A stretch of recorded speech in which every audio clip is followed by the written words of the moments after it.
All right. I think everything is up and running. Let me switch everything over to the layout and start testing sound and get right into today's jam stream.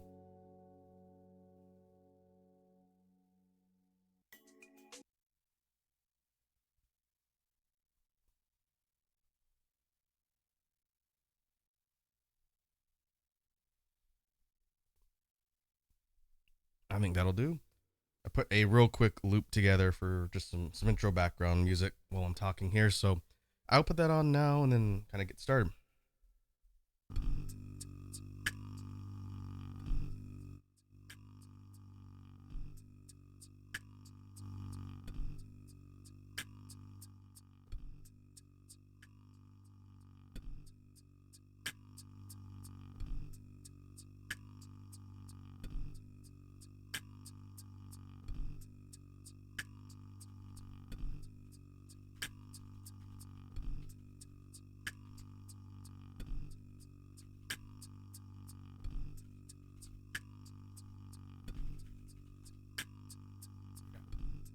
Forgot to change my caption.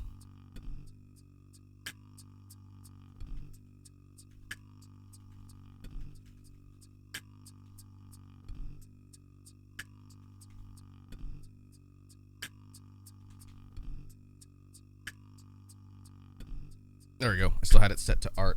I'll fix that.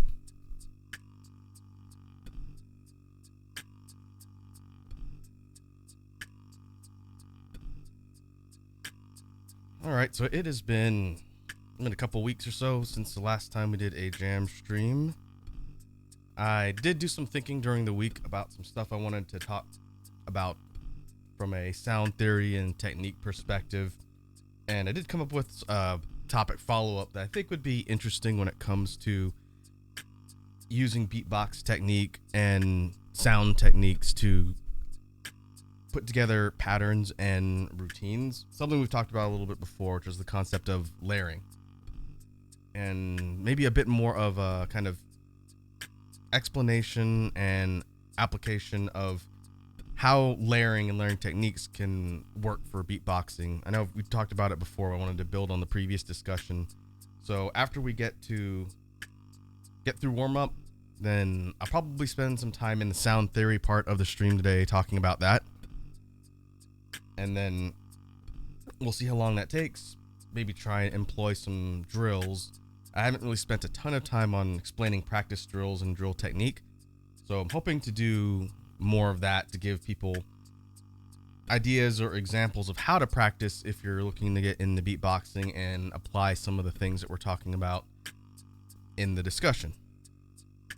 So that being said, we'll turn this off, and for my setup today, we've got the loop per normal, and I do have Synthesizer Kun hooked up as well, but I have it turned off at the moment just so it doesn't give me feedback.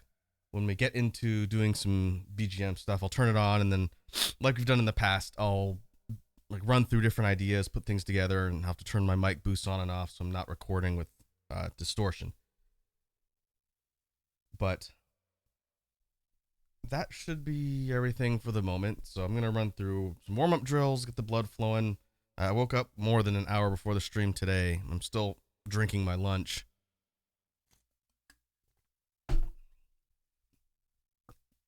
But I do need to warm as a result. So we will do that for a bit and then move into the technique and sound theory part of the discussion today. Let's do that.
Let me refresh the stream here.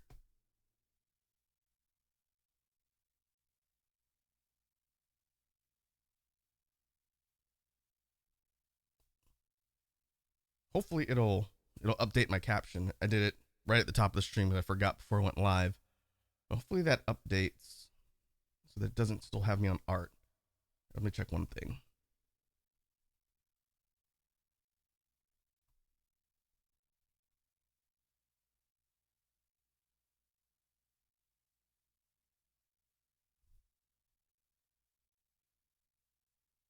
If I pull the stream up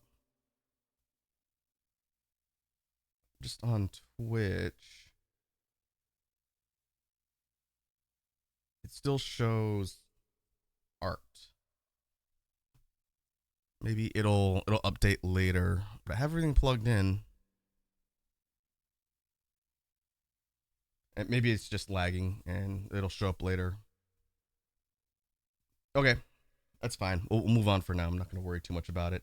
People come in here expecting me to draw, then they might be a little bit surprised to hear funny mouth noises instead.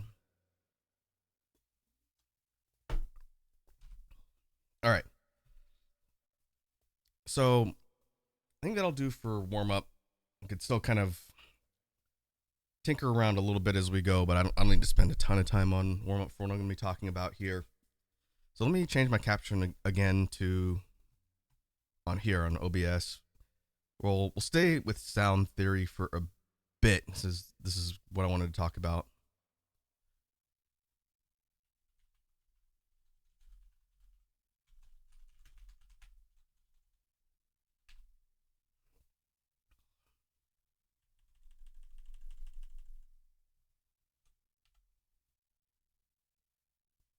There we go. Practice and sound theory.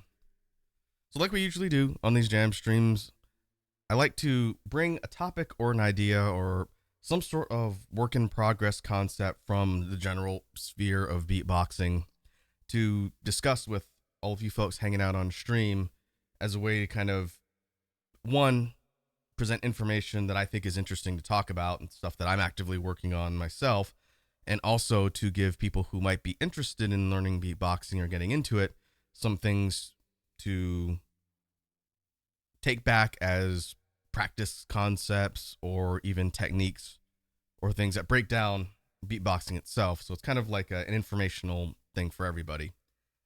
And we spent a lot of time talking about techniques when it comes to this core sound set instruments of the Beatbox toolkit. You know, if you think it like your instrument set that you have access to and you're out there doing beatboxing, you have your percussion, your rhythm-based instruments like your kicks, hats, and snares. A whole variety of different types of snares, from PFs with the outwards K, inwards K, and BGM, just to name a few. We've talked about combining those basic rhythm and percussion-based instruments with other things like basses. We spent quite a bit of time talking about a lot of the vocalized external and even internal basses and bass techniques. We've talked about some other types of miscellaneous or more unique techniques or sounds in the Beatbox toolkit that are maybe difficult to slot into a category, but you can consider them sort of like special sounds in quotes. Things like the zip sound that I'm a really big fan of. It's one of my signature sounds. You have things like lip rolls, which could sort of function as like a bass type sound in a way. A dry lip roll, or the real powerful inward lip roll. And we've touched on all those different things. We spent a lot of time talking about technicality, the idea of combining sounds into sound sets to get combo chains and work towards things like fillers in patterns and even speed patterns when it comes to high speed sounds in beatboxing. So things like the TKP or TKK, like a or talked about stuff like that, and we'll continue to touch on topics like that in the future. But for today, as it shows in the caption for the stream, even though I still can't see it updated on my end, it's updated in OBS.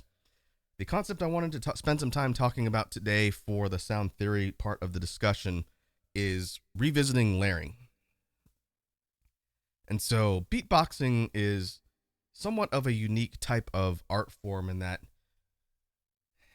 a lot of the instruments and concepts can all be done in a vacuum. In fact, they can all be done solo and in a vacuum. So whether it's creating a rhythm, doing something like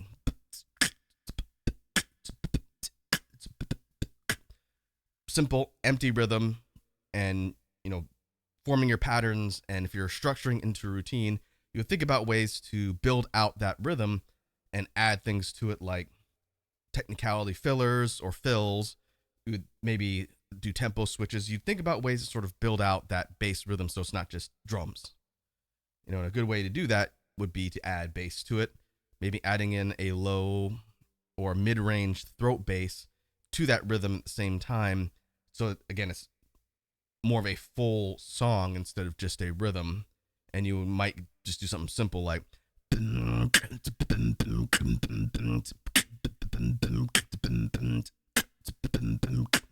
then you have that low end sort of resonant sound with the bass paired with the rhythm.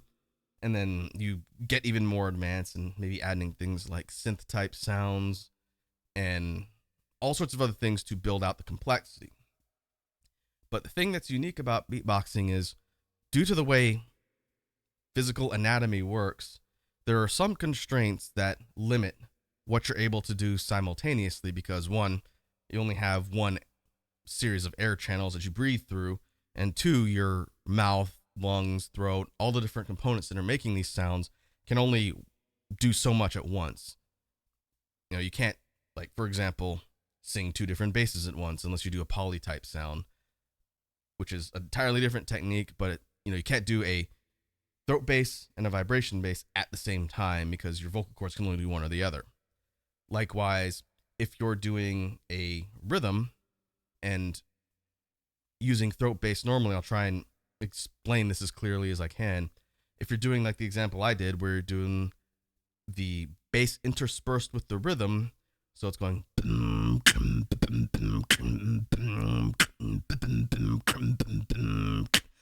and all the sounds are external there, and the bass is also external.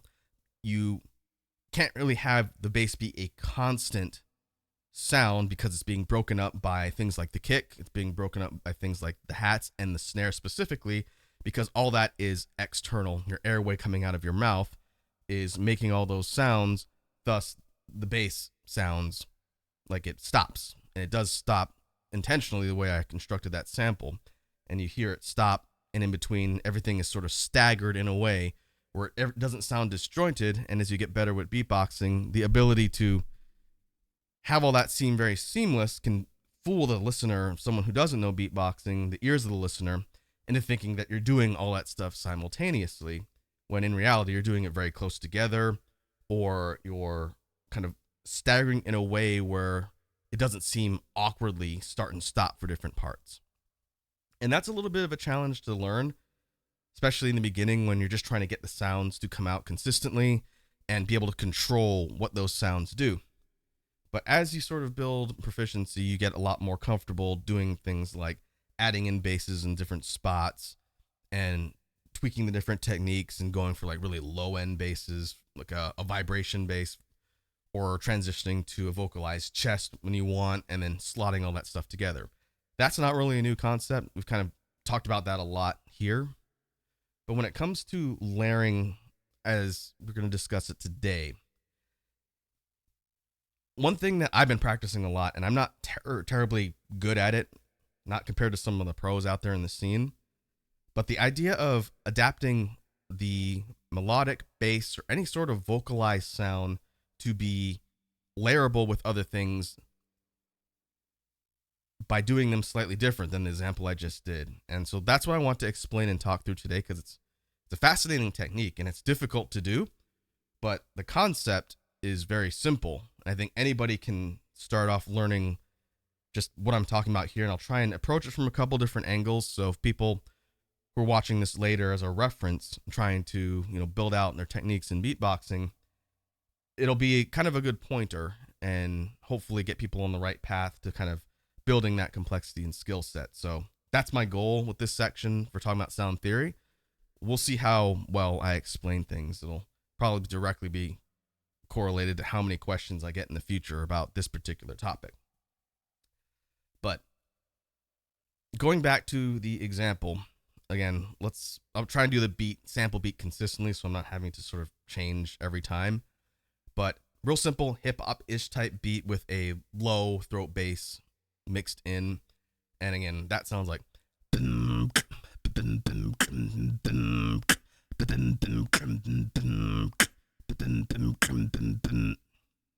And the throat bass parts are hitting in between the other parts of the rhythm, and it's sort of put together so it seems seamless. It's not all done simultaneously because it physically can't be done simultaneously when everything is coming from your mouth.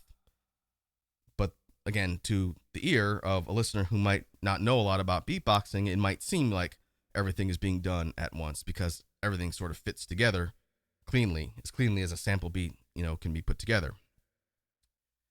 But when it comes to the idea of layering from, I guess, maybe a more advanced perspective, and I've seen some pro beatboxers who do a lot of tutorials, they talk about getting into this a bit earlier when you're first starting out in beatboxing, which I think is a good idea. I think it's a really good thing to start practicing from way at the beginning. I didn't do that because my focus was not really pointed in that direction, and I kind of wish I had started more on the idea of layering in the beginning. And I think it's because my focus was a bit more on the technical side when it came to sounds and a bit more on the basses. It wasn't so much the melodic and song construction side of beatboxing.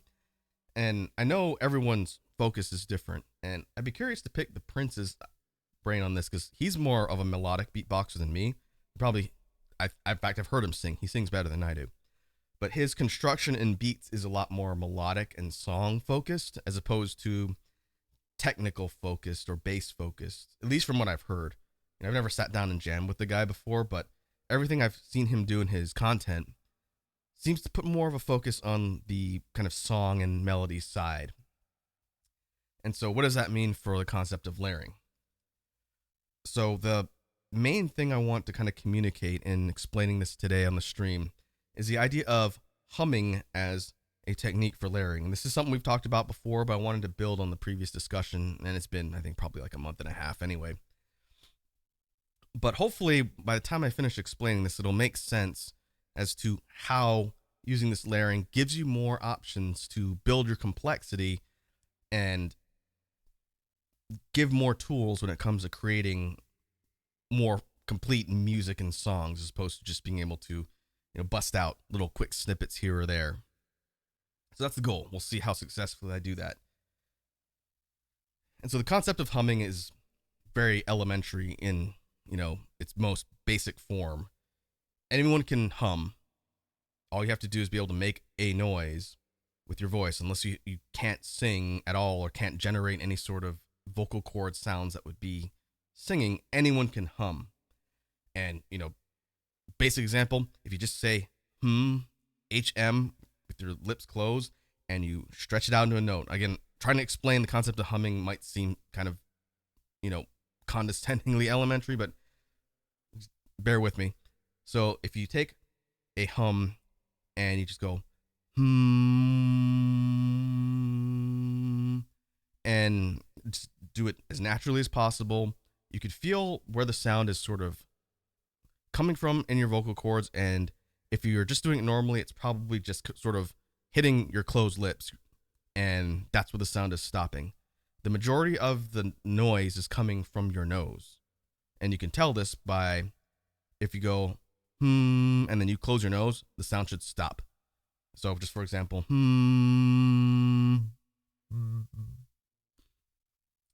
sound is hitting your closed mouth and it's redirecting through your nose essentially, and that resonant sound, again, sounds very simple, but the humming sound is coming from your nasal passage.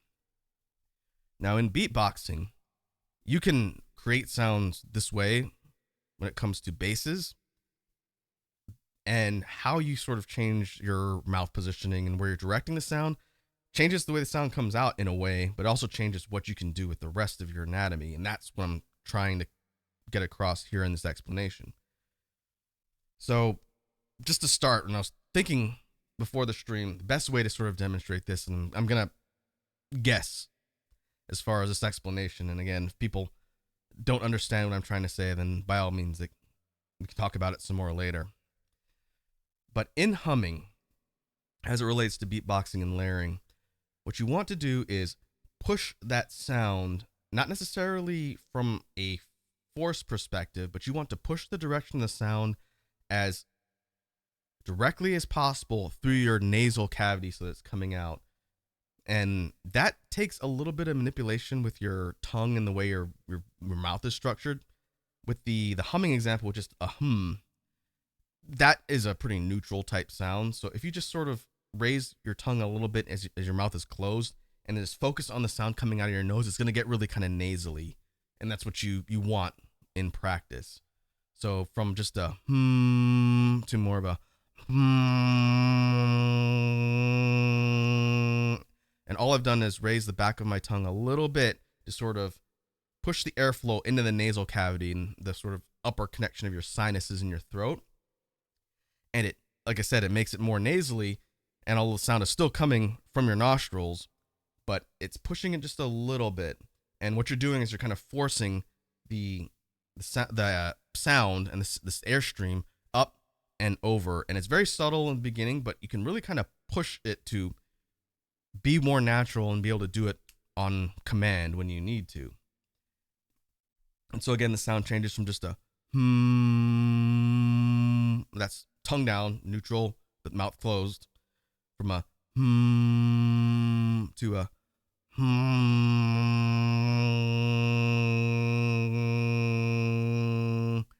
And here's something I can't really demonstrate as well with the VTuber model, but I'm going to, you can watch what my model does. It'll be accurate to what my face is doing. I'm going to open my mouth while doing this nasal humming, and you should not be able to hear a difference. Once I start making the noise, my mouth is going to be closed and my model's mouth will be closed. But once I open it, you shouldn't hear the sound change, but my mouth will be open. So let me try this. I haven't tested this before, so we'll see if it works. So we start with the closed mouth humming. And then I'm going to open my mouth and I'm going to stop and talk. I'll just do it in one shot. So it goes and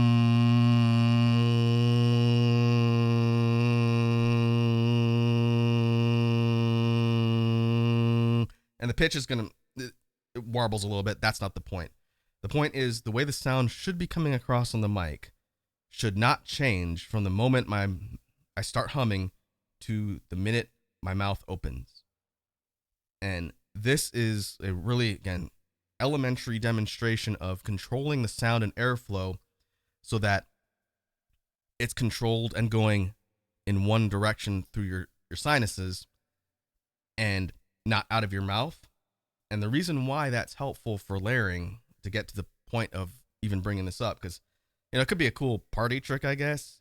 You know, you could tell someone, hey, I can make this sound and do funny things with my mouth that doesn't affect the sound at all. And they might go, wow, that's whoop-de-doo. That's weird, but you know, why is it important? The reason why it's important for layering is when you control the sounds that are being vocalized or being generated as basses or what have you, and you have them coming out of your sinuses, it frees up the rest of your mouth, specifically your tongue, your lips, everywhere else, to be able to do sounds and not interrupt the vocalized sounds, the melody-based or bass type sounds that are coming out of your nose. So again, best way to show is through examples. So if we take, let's say, a heavier, more bass type beat, dropping down on the register on the bass to a vibration bass level or close to it in approximation. And let's let's say if we were pairing that with a BGM snare. This is the example I've been practicing, so hopefully I can explain this clearly. But if we were taking, let's say, low vibration bass like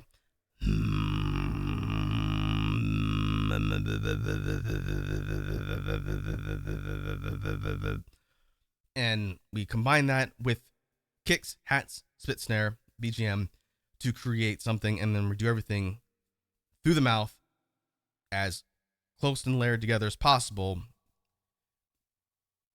That would sound, again, this is the sample I've been thinking about, it would sound something like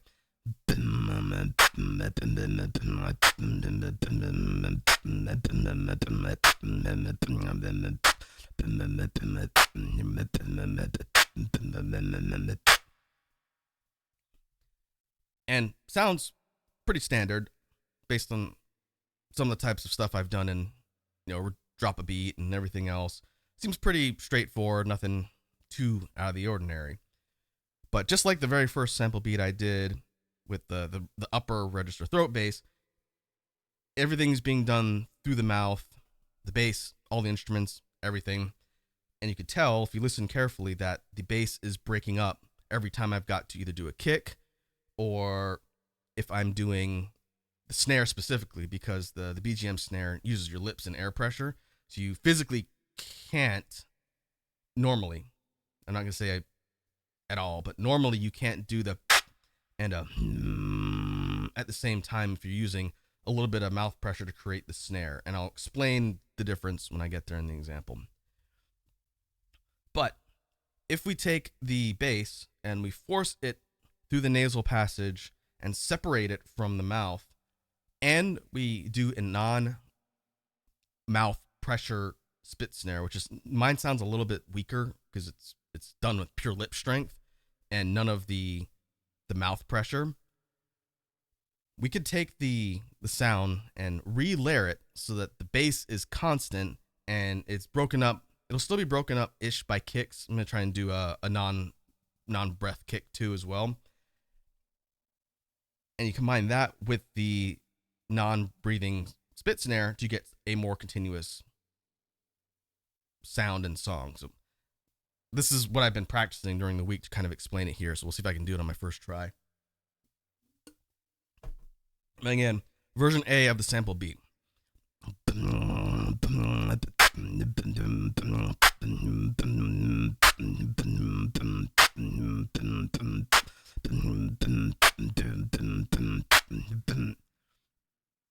Version B, changing the direction of the sound and airflow, would sound like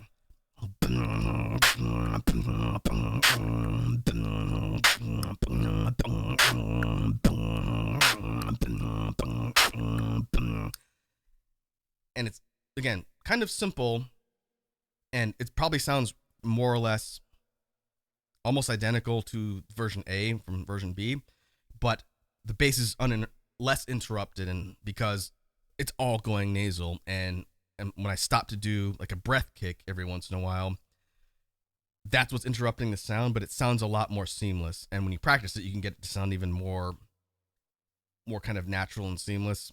And hopefully with this version C, I can kind of explain why layering gives you more options for complexity when it comes to constructing the beat. It's a difficult topic to explain, but I really wanted to talk about it today.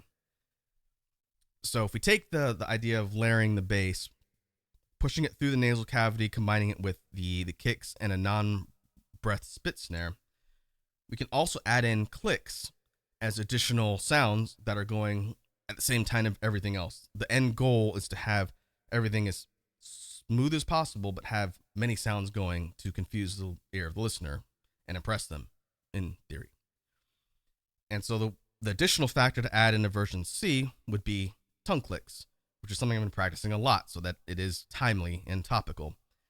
But like the toe in like the POTO combo, my TO clicks, tongue, like I call them like a tongue tip click, is gotten very accurate, and it's improved just in practicing the technicality pattern, which we're not really talking about at the moment. But taking those tongue clicks, layering it in with the bass, and adding all the other things in addition to the layering, gives even more sort of tools to create a more complex beat. So if we take version C, adding in tongue clicks, it would sound like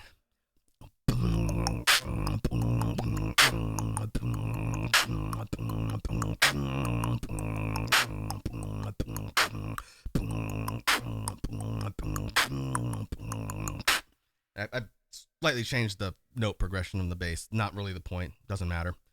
But adding the just kind of a set rhythm. It's not random, but a set rhythm that repeats with the tongue clicks on top of the bass, on top of the kick, on top of the hats, if you have hats, on top of the snare. It's creating a more kind of full and complex sound. And it's all being done at the same time. And the goal of practice is to make that as seamless as possible.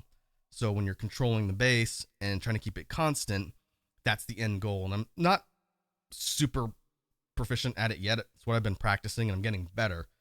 But having the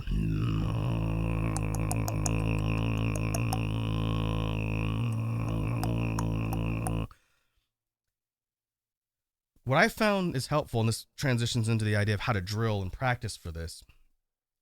Usually, I find that if I'm not careful in focusing on where the sound from the bass perspective is going, it'll start to drop back into my mouth path airway and start coming out of my mouth, and I can hear it being interrupted by what I'm doing with things like the clicks.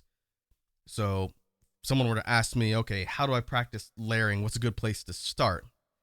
I would say try tongue clicks because it's fairly easy in concept to do, and then pair that with a throat bass, a low bass, or something that you're vocalizing outwards. Inward bass, totally different animal. I'm gonna have to just structure an entirely different conversation about how to do that later. But for an external vocalized bass, you would just practice doing a set tone. Just don't move it around. Set tone, and practice doing tongue clicks at a rhythm. It could be random, I guess, but probably better practice to like a set rhythm, and even on a metronome. So you do something like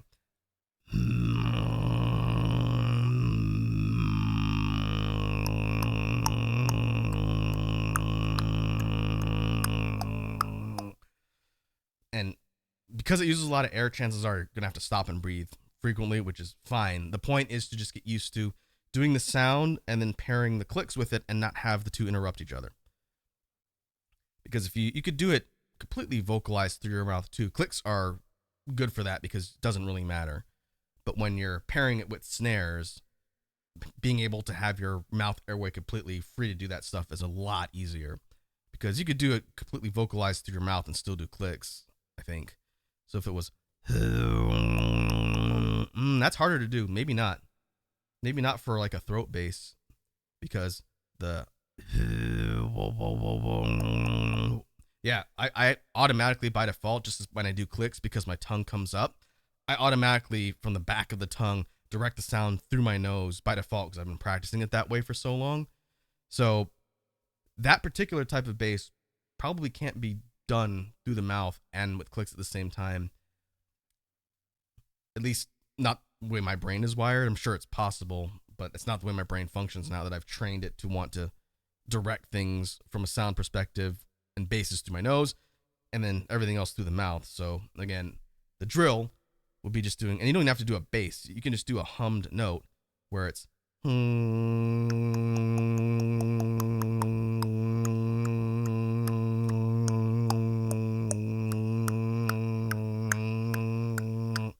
and basically using the click to create your metronome and try and focus on staying on time. But that hum note should sound as unbroken as possible. It might have a little bit of sort of oscillation to it, but it should stay as uninterrupted as possible, because that's what you're trying to ultimately get to when it comes to the mastery. And so you start with just a flat note and doing something like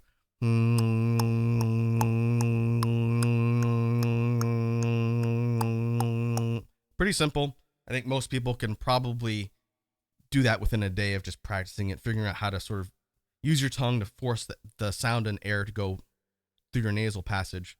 And then it's just doing the clicks at the same time. Now, the next level of doing drills and training would be to keep the clicks in there, but start moving the notes on the hum note. Again, just humming, no distortion for throat or vibration. And so it would change from just a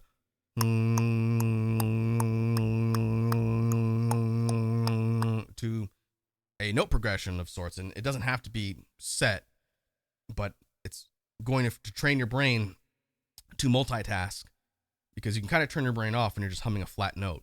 If you're doing an actual routine or pattern, chances are you're going to not just do a flat note. You're going to want it to go somewhere and form like a melody or a counter melody or something like that. So the next stage of training that you'd want to focus on would be just moving that note around. It could be random, but it's just practice focusing on that and basically turning your brain off for the tongue clicks. And so that would sound like and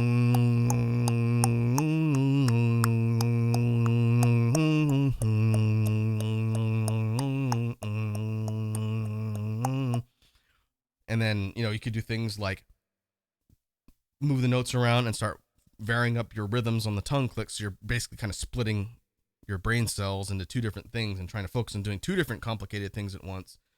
And that's more impressive, but more difficult to do, obviously. So just like the example we did with the snare, just by itself with the bass line and the clicks, it might be something like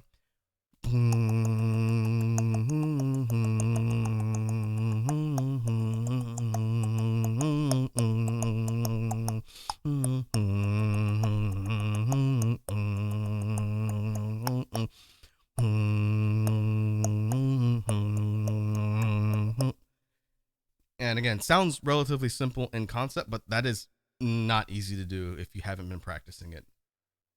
A lot of it is just muscle memory and control of where your tongue is sort of controlling the sound.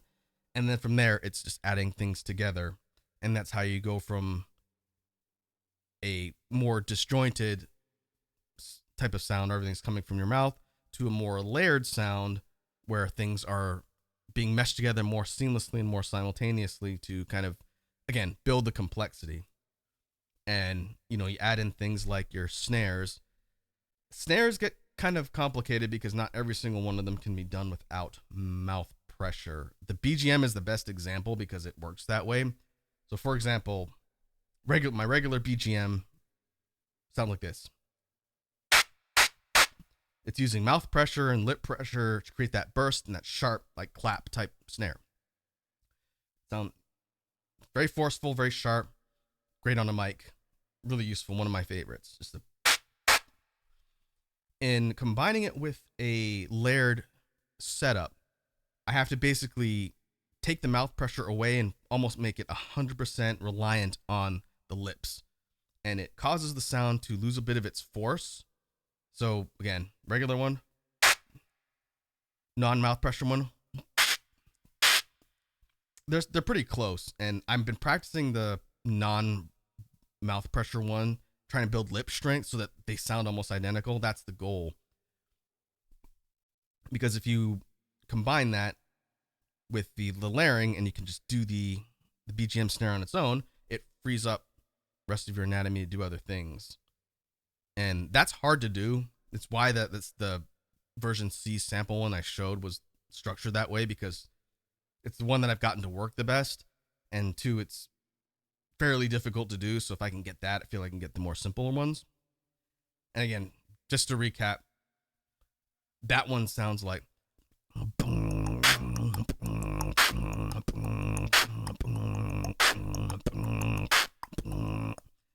and real simple, and it starts to get a little bit broken up because I'm still working on getting the bass sound to remain unbroken up as it comes out through my nose.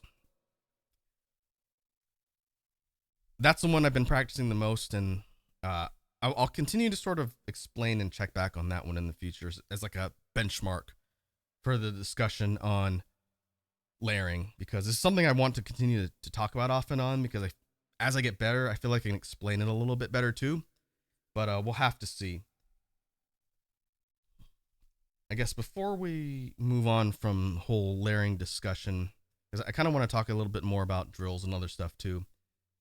I believe let's test out the idea of layering again. We'll go undistorted, just humming bass for simplicity's sake, but experimenting with combining that and the other snare types just to see, how it behaves.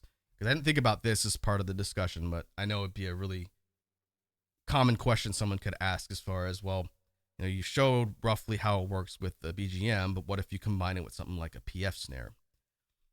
And so PF snare can be done the same way with just mouth pressure. My PF snare is very weak. I need to practice that one a bit more because it very much relies on breath pressure in order to get the real punch behind it. So PF snare sounds like that kind of dull snare head hit.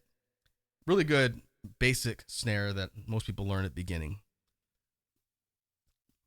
But mine uses lung power and mouth pressure power to get the. So if we're combining it for the sake of layering, we'd have to be able to do the sound with just lip pressure and some mouth pressure. And so mine sounds like it's a little bit more dull. It's kind of the dull lower register PF snare I do every once in a while, but it doesn't have quite a bit of a punch because it's not using lung power. It's just mouth pressure essentially. And so if you were to combine that with the hummed bass, just for figuring out if this is doable, it would sound like, yeah, mine loses quite a bit of power if I don't have any sort of lung pressure behind it. So you would probably want, I guess I'll have to practice that too, just like the non-mouth pressure BGM, because it's another tool to have, because if you combine that and you're able to layer a PF snare, it's a different tool, an option when it comes to constructing your patterns and routines. So that's interesting. I didn't think about that, but it does make sense that when it comes to figuring out what your tool set's going to be, the easiest one to practice with layering, once you know how to do the BGM, is probably that snare. For outwards K, that one, if you were to do like a hum note, because it uses your tongue pressure towards the back of your mouth, that one I don't think you can really do as effectively, but you can try it. So if you went, nope. As soon as you have to use your tongue to create the pressure, immediately cuts off. So inward and outward K snares are probably out for doing that, especially the inward, because you have to breathe in order to get the sound to come out, and you can't breathe out a bass or a melodic note and breathe in at the same time. It's physically impossible. So K snares, I think, are out. The lip bass snares or clicks, like a regular tongue click, are more accessible when it comes to layering, I think. And I was doing the TO clicks, but if you think about a regular tongue click with the back of the tongue raised to the roof of the mouth pressure, that's already done in a similar position to where you have to kind of raise the tongue up to direct the sound. So in theory, if you want another easier way to practice layering, you go for a hum note and then you combine it with tongue clicks, and that should be relatively easier. So it'd be you're getting a little bit of oscillation because it's the sound control of the tongue and the actual click is being done roughly in the same spot. So you might have to move it forward a little.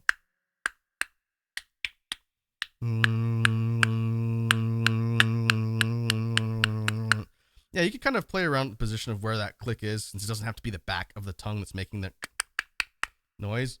But that's also a pretty good way to practice, and just start with a flat note and then take that note and move it around and give yourself more complexity. So again, sample beat for something like that might be, I'm trying to think. We'll do it without the kick. Just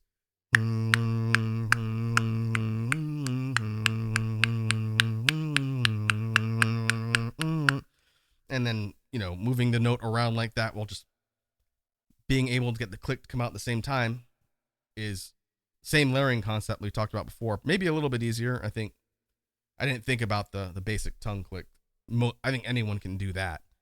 So if you hum, focus on keeping the sound and airflow going completely through your nasal passage, and then keeping it consistent and combining that with the clicks, that should be a good intro point into drilling and practicing for layering and getting comfortable with it.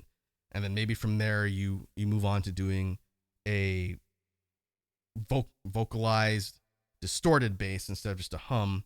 So instead of a maybe you go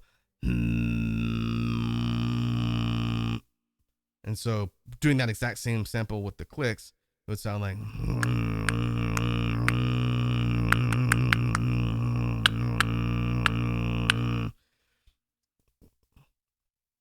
I don't really practice that particular combination, so I'll work that into my drilling and see if I can get the bass note with the throat bass to be sustained and as unbroken as possible from the clicks.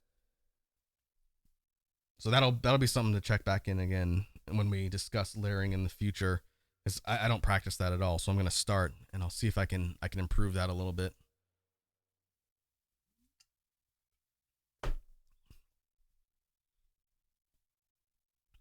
And so that's roughly the discussion that I wanted to have around the concept of layering. This particular stream and discussion is going to be, again, kind of the benchmark, since this is the first time I spent that level of detail talking about layering techniques. And I'm certainly not an expert at it. Again, I've been working at this lately just as a way to kind of level up my complexity. And hopefully as we check in the future, I'll be able to sort of show a progression. Like, it shouldn't get worse if I'm practicing this consistently.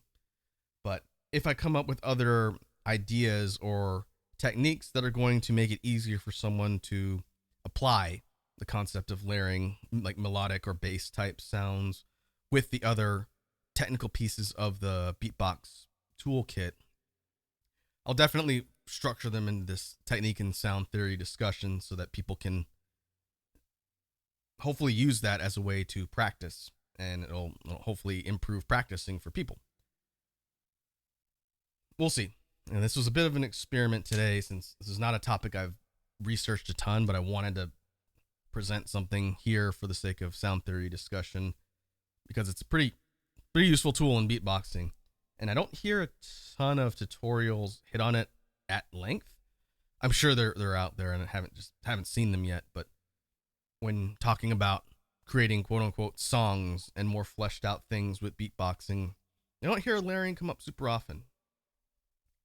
And so I think it's a good discussion to have, and a good topic, interesting topic, kind of like technicality. The creativity options and ways you can sort of employ it are very vast, and there's a whole bunch of things you could do with it when you're good at it. And hopefully I will be good at it at some point, and then it'll allow me to create some more complex beatboxing things. And also, if I think about other drills and ways to practice, not just practice the concepts, I'll also try and bring that to the discussion, so that if people, again, are trying it out on their own, they'll have a place to start and say, okay, I'm going to practice, hum note layering with maybe a BGM snare or whatever. Here's the drill that we talked about on stream, and then, it'll be there. And so more to come on layering and that sort of technique. Very interesting. Hopefully we'll continue to improve. But from there, I think we can move on to BGM brainstorming. So let me change my caption.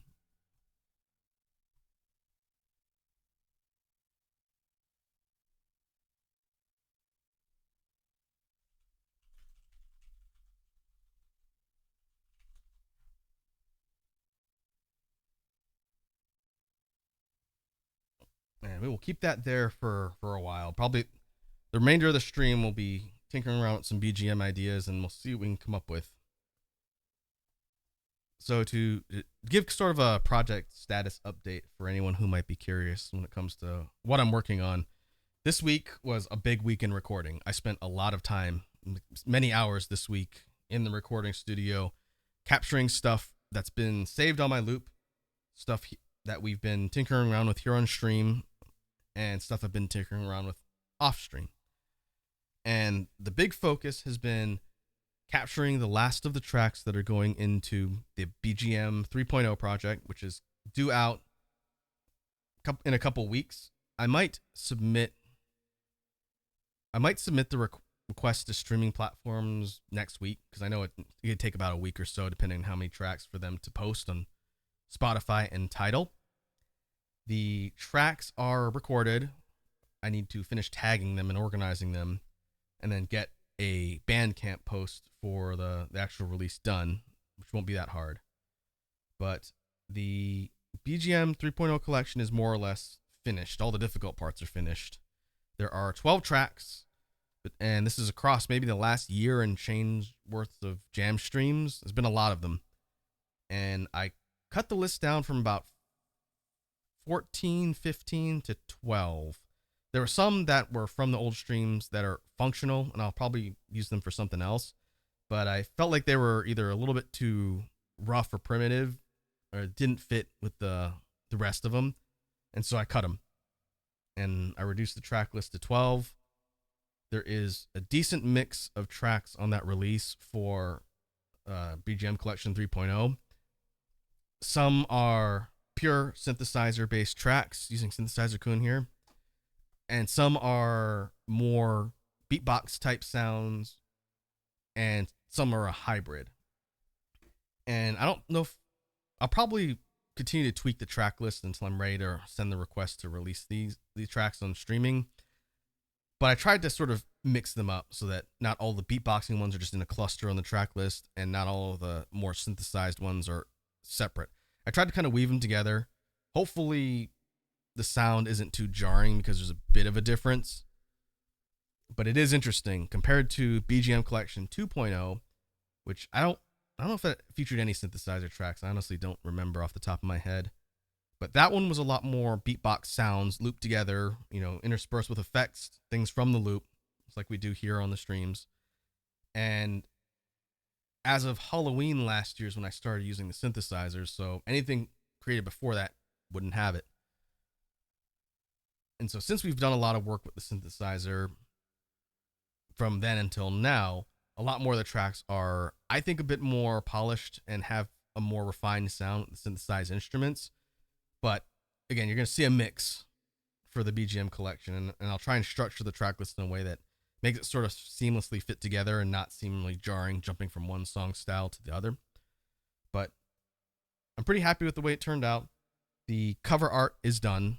I have selected the ships that I drew for the cover art, and I'm in the process of drawing some more for the wallpaper. I hope to have that finished in the next few days for the wallpaper. The album art has been done for a couple days. I selected 12 ship designs for the 12 tracks in the BGM collection, and so that's what's going to be the cover art. And I may post that. Maybe I'll post that on Twitter, or the platform formerly known as Twitter, beginning of the week, and then as a preview, so I can preview both the art and the track list, and then actually post the compilation video. That's the other thing I've got to start editing. So we'll need to do a compilation video for the BGM 3.0 collection, and that'll be the last major thing before it's out. But it'll be out before the end of the month, before Extra Life. I'm not going to be doing a launch party for that one. Pretty much all the tracks have been heard by folks who hang out here. But it'll go up, hopefully not the week I go to Extra Life, but it'll be live, and then that one will be out. It'll be the end of summer's release for music. And then from there, we will be setting our sights on Halloween. And so, actually, I should have had my background loop on just so it's not quite dead air while I'm talking as we move on. But a big focus of my time in recording this week has been the Halloween project, which has a name. I'm not going to drop it quite yet. Maybe as it gets closer. But I have not figured out how many tracks I'm doing for Halloween, because I keep coming up with more ideas that I like, that I think fit the theme and style of a more dark, experimental, unusual type of track list, which is what the Halloween releases are for. And so I don't know how many tracks there's going to be. I'm thinking right now I have 14. 15 or 16 is probably where I'm going to cut it off. I'm going to sit down and do some recording again after the stream today, since I've got all of my gear hooked up. But in addition to the tracks, I'm also collaborating with some artists for that project as well, for the actual art. And that's all pretty preliminary as well, but I'm very interested in the stuff we've got cooking. I think folks are gonna get a kick out of it in October.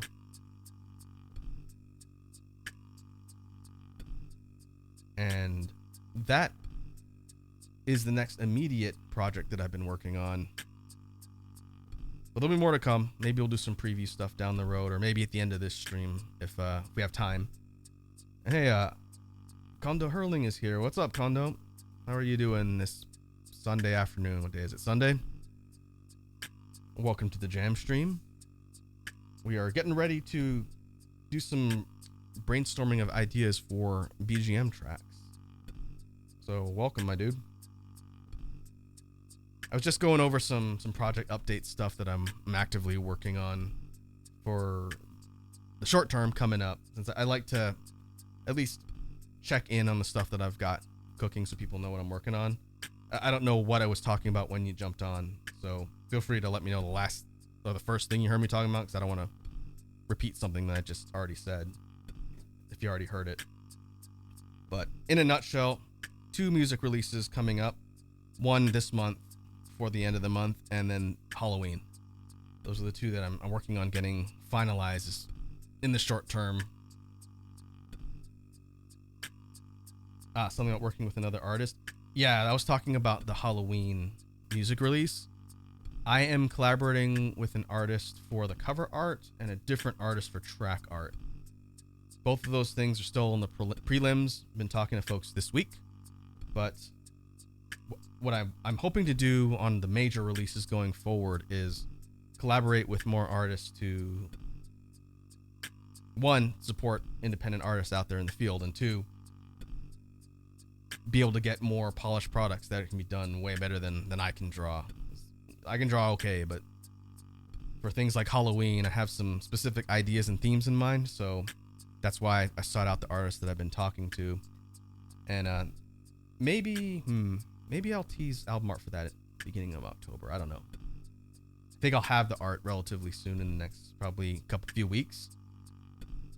For the cover art, the track art, I'm still working out the details. That might be a little later. But yeah, lots of things cooking. And I got another big project that's underway for early next year that I'm not really at liberty to talk about yet. But that one is a lot more in the early stages, planning and concepting right now. So, like I said, staying busy. Kondo says, sounds like you're pretty busy.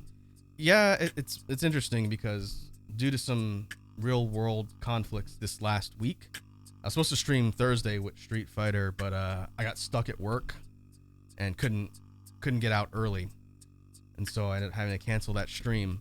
But I used my time in the evening instead to go into the studio and just record a bunch of stuff for these upcoming projects I just talked about. And so I've been spending a lot of time on the music recording and creation side.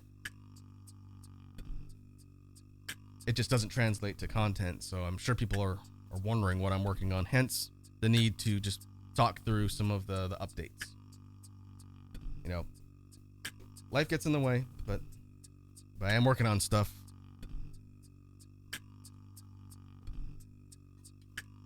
Okay. Enough talking. Let's move on to some BGM brainstorming. And Kondo, I don't know if you've been here for this before. I'm not trying to put you on the spot or anything, but I don't know if you've seen the format that we do for these. So feel free to let me know if yeah, okay. I can explain a little bit about what this is. So first, let me clear this.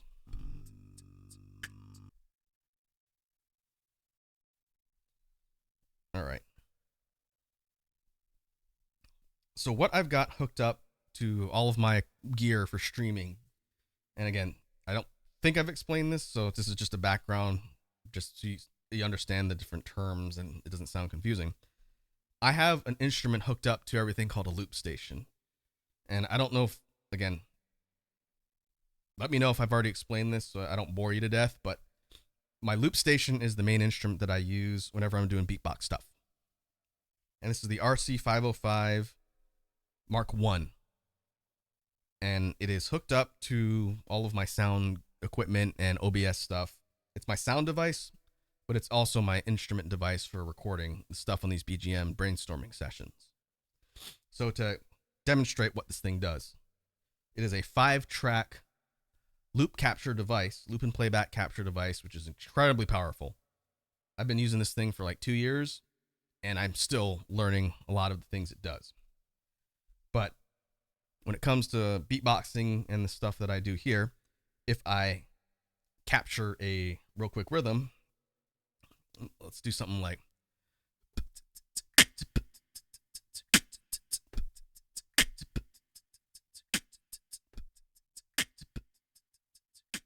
and drop the volume down a little bit so it's not blasting in your ears.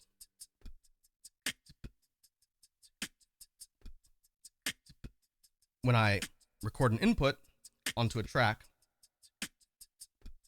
it starts looping that thing over and over again, and the first track sets the track BPM, which syncs every other thing I record, and it starts, in sequence like you'd put into a music program. It starts looping things together. So if we were to go on to another track, and I won't do it with the bass or anything, I'll just do it for the sake of illustrating here.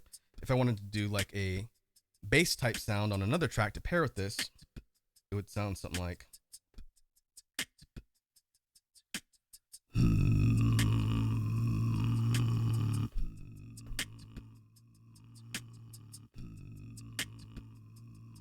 and my voice is a little tired, so my throat bass is a little distorted, but it actually sort of works for the sake of the example. Conda says, so is this something like the launch pads? I've never used launch pads, so I don't really know what those are. But if they're like an external device that you can use to trigger recording and like playback and loops, probably similar concept. What a lot of performing like guitar and other instrument artists use with a loop station are loop pedals. So they plug into a device like this and they trigger on like a foot stomp instead of a button, because if you're playing guitar and your hands are busy, you can't easily stop and start loop playback. And so you can hook that up into something like this as an additional external peripheral. I'm at my desk standing up, and so I can hit all the buttons as necessary, so I don't really need something like that.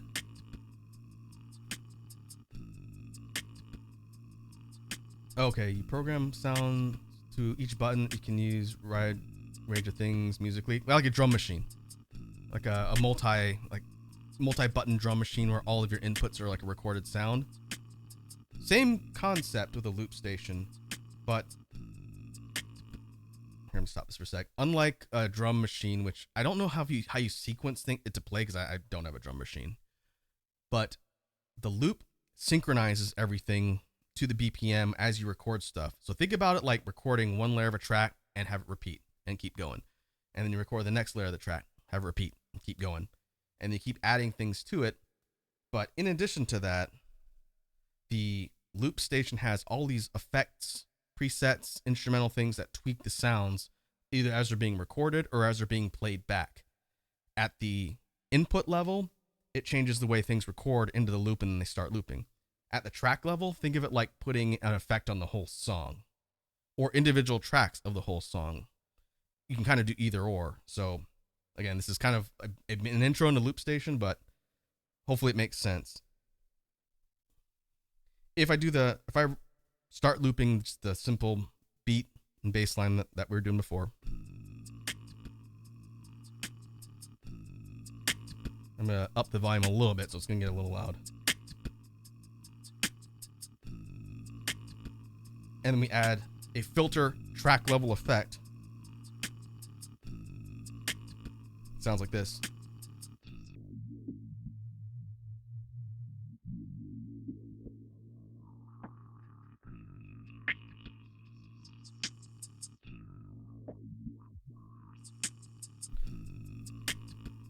And so you can use a whole bunch of different things built into the toolkit of the loop station to basically tweak and create songs on the fly just by looping different things together, which is really powerful and really cool. Another one, let's see, be like beat repeat, which chops a section and repeats it and cuts it, kind of like a record cut. So let's see. Not the best example with the beat I did, but you can use it to create drops and stuff like that. So it's a very dynamic type of toolkit for instrumentation and whatnot. Yeah, more on the spot and real time. You can think about it like constructing things in real time. And so a lot of the stuff that we've done here on stream is, well, all of it is using the loop station. And in the beginning, it was just beatbox type sounds. What I've got, and I'll turn it on. You might hear a slight pop when this thing turns on, but give me one sec. Okay. I have a synthesizer. It'll be a little loud.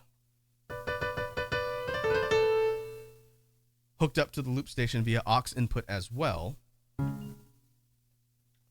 And so anything that comes out of the synthesizer can be captured and then looped with the loop station itself. Now, because of the way the aux input works on this device, you can hear probably some fuzz and some distortion when I'm talking. And it's because the synthesizer is being amplified by my mic boosts on the loop station itself, which is what I use to talk and do beatboxing stuff. When I do synthesizer stuff, and I'll explain as we get there, I'll be turning off the boost so you won't hear me talking as much, but you'll hear me noodling around on the synthesizer and putting the things together. But for the sake of explaining how everything's hooked up, that's why you can hear a bit of fuzz on me. But when we get to recording stuff, we'll turn it off. It'll sound better. And hey, Mason Pari is here. What's up, Mason? Welcome to the Jam stream. Hope you're having a good day. If it's still Sunday where you're at. But welcome. We are doing some BGM brainstorming. I was just giving Kondo here a rundown of the instrument hookup with my loop station, just for context purposes, so people kind of know what we're working with here.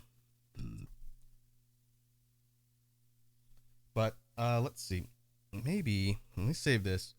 Let me go into my loops and kind of show you folks what a more built out thing sounds like, because I just did a couple beats and like real sloppy example. Let me save this. And this one is gonna, I don't really want to get the cat out of the bag, but I don't know if where I'm putting this next track that I recorded a couple days ago. Probably gonna go in the Halloween pack. I just haven't figured out where yet. But I want to demonstrate how this instrument works, and then we'll get into the actual brainstorming. Stop wasting time. It says, "Oh, cool, I'm cooking again." Oh, nice. You cooking breakfast? And I don't know the time difference, but I think you're ahead of me by a decent amount. But I'll try and create some entertaining cooking music. All right, I'm gonna jump back in the track list here, and my mic will be off. And if you hear me talk, it's going to be kind of quiet because the boost won't be on. But I will demonstrate what an actual compiled loop sounds like to kind of show the end goal of doing all this stuff. Because again, I just did a real simple, sloppy example to show how it works. So let me switch files and kind of demonstrate what I'm talking about here. All right, so I'm going to be coming in a little bit softer because my mic boosts are off. But I'm going to put together the tracks. I'm going to up the volume a little bit and demonstrate what we're trying to do with all of the brainstorming stuff. And I need to remember how this one starts. But here's what it sounds like.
All right, let me switch back to the version that has boosts on.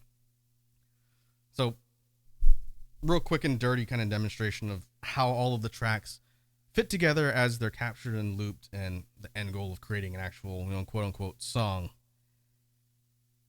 Mason says, yes, breakfast. Have a special guest with me today. Shout out to your special guest. But as I was doing that quick demonstration of the track, and you hear different parts coming and going, either things like bass lines, melodies, or even the percussion, starting, stopping, and kind of coming in and out. That's me toggling the different parts that are looping and using that to sort of build out the track, and then adding things like the filter distortion is when things get all muffled, and easing that back and then turning different parts on and off. It's, again, very powerful and a really neat thing to kind of play with. And so that's, in theory, the end result of what we're doing here. So what I'm going to do, again, you hear the fuzz because I've got the synthesizer. What I'm going to do is try and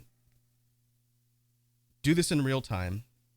I'm going to start tinkering around with things from a rhythm level. I usually start with the rhythm because it sets the tempo of the track.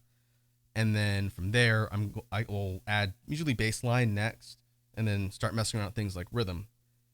And so you're going to hear me sort of formulating the track by trial and error. I'm not a classically trained musician, so I have to kind of do things by ear and make sure they're not dissonantly out of key. But as we sort of go, the way I make this sort of an interactive thing with you folks in the chat is, as the parts of the track come together and you have ideas for themes or instrumentation or things that might fit, then feel free to drop them in chat, because I take those suggestions and try to work them into the overall thing. And at the end, between all of our collective brain cells, we'll come up with a name for the track when it's done. And then, when it's released in a future project, you'll be able to say, hey, I was there when we recorded that, and help name it.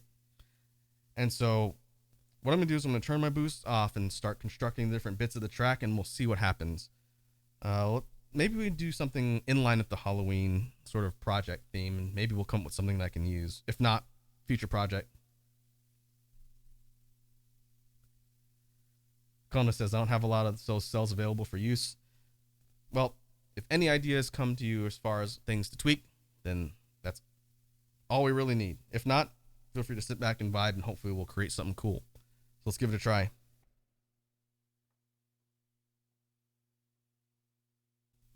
Oh yeah, just to explain what's going to happen on the broadcast, because my synthesizer is to my left and down, you're going to see my model start to wig out when I look away from my camera, but it's because I'm looking at my synthesizer to see what I'm doing.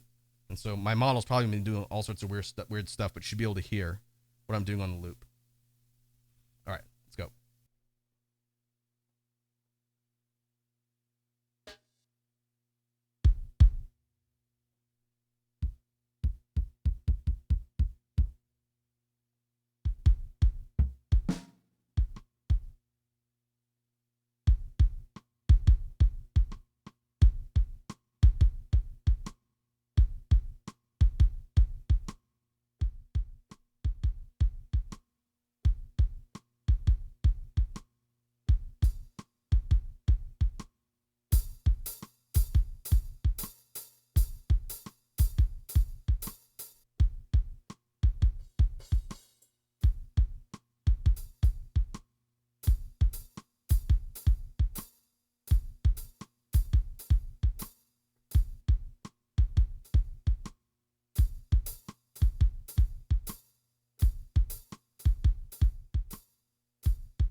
All right. Ooh. Sorry if that was a little bit loud. All right. Let me turn off the synthesizer. You hear a slight pop again as it powers off, but let me turn it off so there's less fuzz when I'm talking. And this should make the playback a little bit easier too. So I didn't spend a ton of time in each component on this one. I sort of had a couple ideas I wanted to get out and then capture and then kind of fiddle around with and then do some layering. So this one ended up being kind of a more down tempo, not ominous-ish type sound, maybe something trip hop adjacent, which I tend to fall into a lot because I love trip hop. But if we look at the different components, and I can play them back here, and I'll just drop the volume down so I'm not competing for sound here.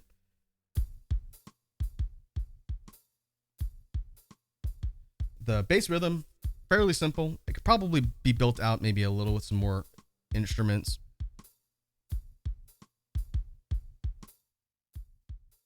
But pretty straightforward. Kick, rim shot, nothing too wild and crazy, but a constant, and this one is set at 105 BPM, so a little bit slower than some of the other ones I've done. Konda says it was interesting to hear in real time. Well, hopefully it sounded better as it came together. Again, I have to kind of noodle around and play with the positioning of notes because I don't know music theory, classical music theory, but I can usually tell by ear if things are really out of tune or clash too much. So that's what I try and avoid. But we started with the rhythm. And from there, I went into a low end using the bass, guitar to bass function on the inputs. And what that does is it takes any input that goes in through the mic and the loop station, and it adds a low end bass to whatever that sound is. And so when you pair it with instruments from the synthesizer and their low end, it gives them more of a heavier noticeable bass when you're playing them with that effect on. And so I did that with an electronic bass instrument, and then I did the same thing with strings, and that's how you get the bass line, sounds like.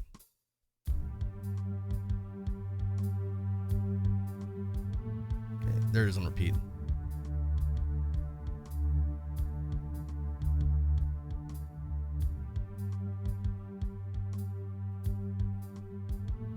Not anything really complicated as far as note progression.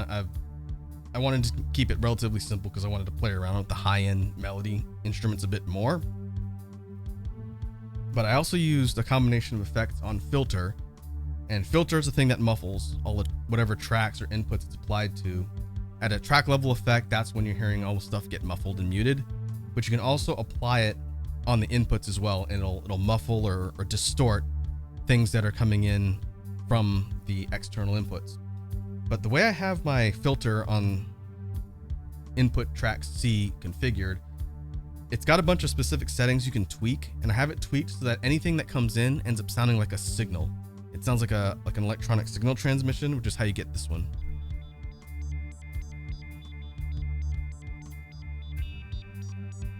And I've used this on a lot. We'll keep it here for now. If I feel like it's too common, maybe I'll take it out. But this is, I forget which, this might have been the synth instrument passed through this really heavy distortion combination of effects to create like a beeping signal transmission type sound.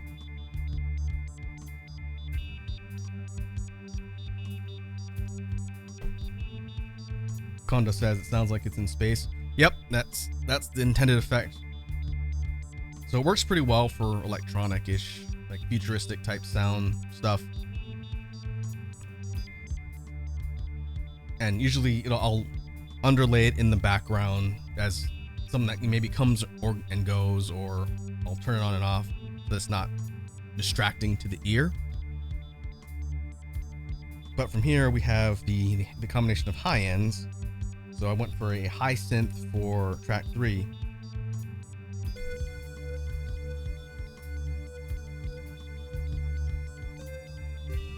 This one's an undistorted, just melodic high lead synth, I think it's called on here.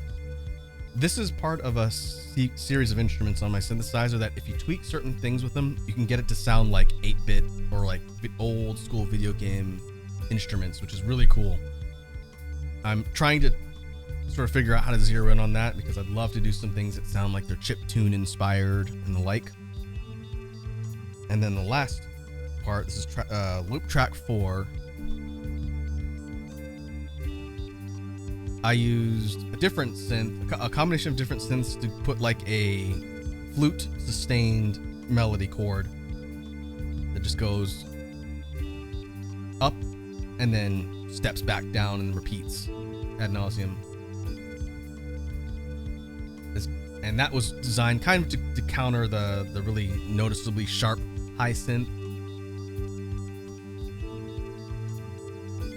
And so this is every single recorded track. There's 5 in total looping, and this is everything playing at once. And what you heard me doing as I was tinkering around with the structure is I would turn off. This is like the rhythm turned off.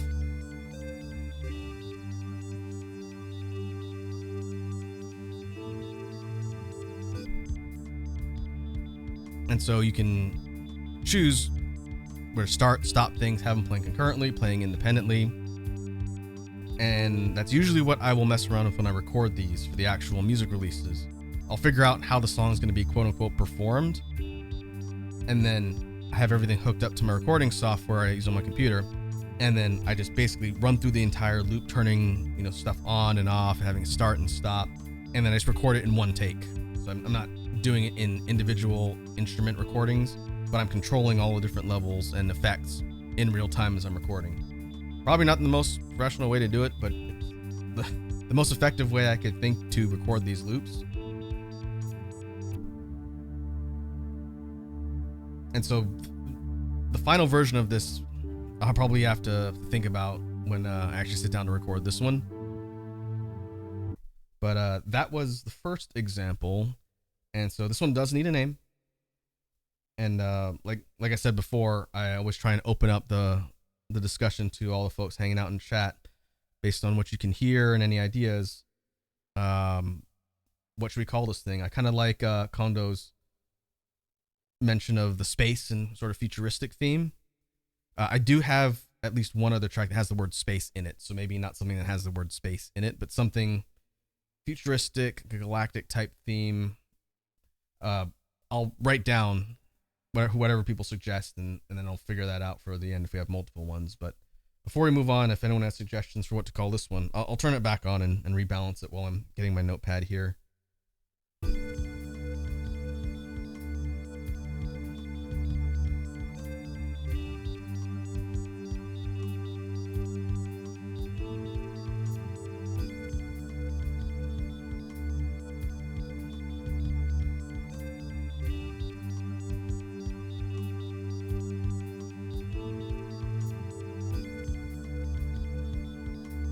Put this over here. Kondo asked, was there anything you were envisioning while making it? I'll be 100% honest with you, dude. A lot of time when I'm sitting down and working on these, I will have a couple ideas or themes, like maybe a kind of overarching speed or mood, but generally, unless I've got a real specific vision, I go in not knowing what I'm gonna do, and I just kind of wing it and see what comes out. The basic things I was trying to do, again, with this being a potential entry for a Halloween project, which I'm on the fence on at the moment, but I wanted something that was gonna be a bit more moody, slower, and kind of more mysterious type of feel. It ended up sounding like an alien theme, which I can definitely purpose into something in the future. But trying to match the sound to pitch in your thoughts? No.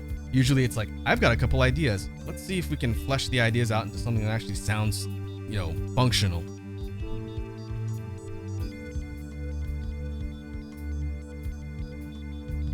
Kondo says, this to me sounds like a travel through space kind of thing. Yeah, that's what I was thinking from way it evolved. So maybe something, again, I got to think of words I've used in my track titles already and not overlap. But taking the idea of travel through space Actual travel, pretty straightforward. But if we want to go for something a little bit more distinct in sound, it just came to me just now as Kondo was talking to me here. The name I came up with just off the top of my head was Voyage Galactica, which is not a reference to anything. I think space, galaxies, space, journey, travel, voyage, and so Voyage Galactica was just like popped in my brain. What do we think about that?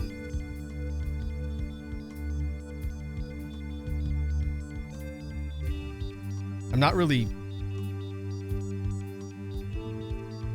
really have a specific type of naming convention or anything like that.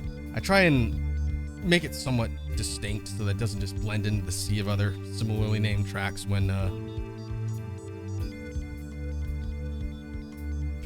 it's on different platforms. We can even say Galactic Voyage. Not weird, kind of gets the point across, and I don't think I've named anything like that. So what if we did maybe we dial the weirdness back a little bit and we go Galactic Voyage? I think that could work.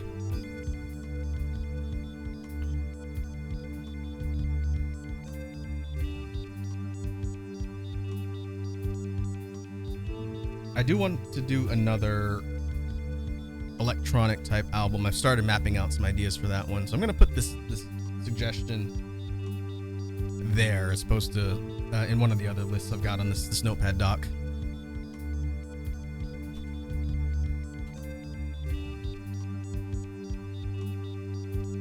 Kona says I'm a sci-fi guy, so yeah. Oh, well, good. Then I trust your feedback if you think it fits thematically. So good. So let me save this. I am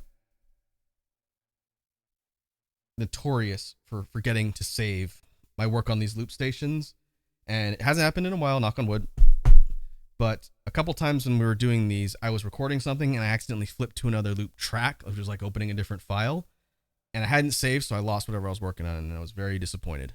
Hasn't happened in a minute. I try and be careful, but yeah, we got everything captured, so we will call that one Galactic Voyage. And yeah, it sucks, but if that happens, but usually it's like, I don't know, 30 minutes worth of work.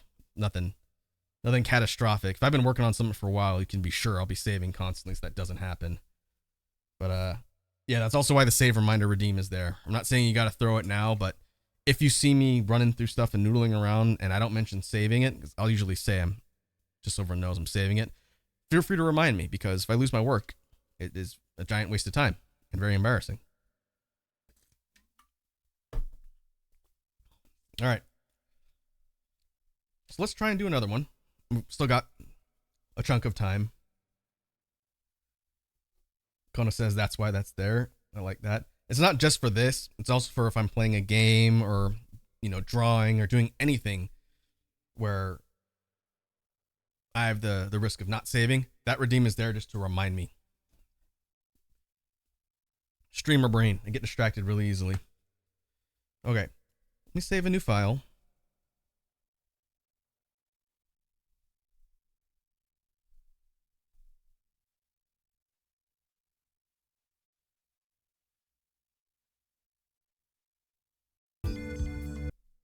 Okay.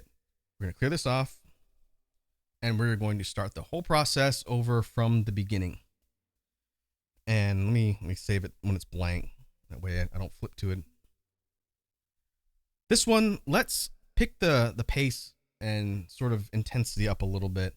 How do we feel about, like, maybe more electronic? This time I want to try and do something that's a bit more in line with Halloween and see if we can hit the mark. That last one evolved into something different, and that's fine because I think the end product is still good.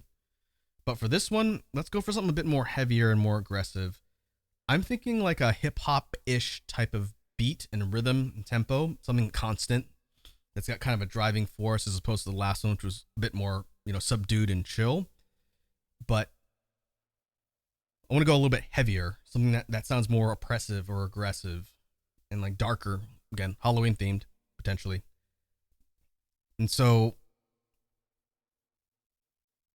I'm going to try and, I don't have a good way to do just straight guitar instruments, but I can kind of play with some effects to get that sort of like distorted heaviness type sound. I've done it on a couple tracks already. And so for this one, I think we want to, for tempo, like Kondo's asking, I think we want to go a little, definitely faster. Nothing that's really slow and plodding. Maybe something that's got a bit more driving force behind it. So let's see. We can kick around ideas before I actually start recording stuff with the loop and the synthesizer. It's just gonna have fuzz until I turn my boost off. So let me turn the synthesizer back on, and we'll kind of see if we can establish an idea, and then I'll actually get into recording instead of just starting from the whole thing and not talking. So let me turn it back on. You hear a bit of a pop. And we'll go to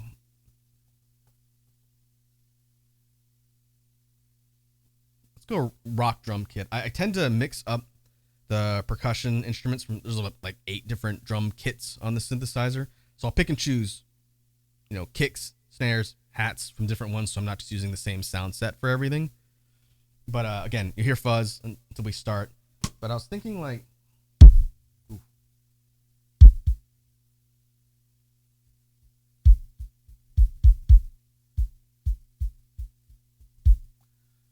Okay, I gotta be a little bit careful because all the boosts that are causing the fuzz are boosting the sounds of the instrument, so it's gonna come across really loud. So I need to be a little bit careful.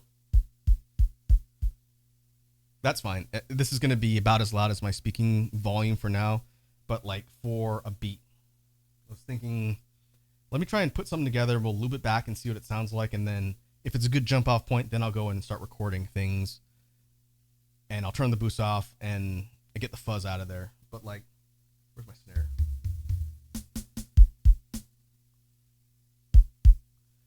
And see, I gotta think for the rest of the tracks in the Halloween release what I've done already, which you folks don't know, but I was going through the track list last night, so I know roughly the style of some of the other ones, so I don't duplicate anything. But I was thinking like constant, like a constant 8-note kick pattern.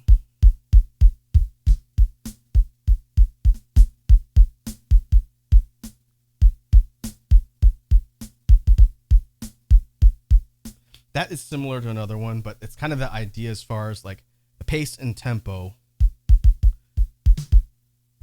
It's a little bit difficult to do double kicks when I'm doing this on a keyboard.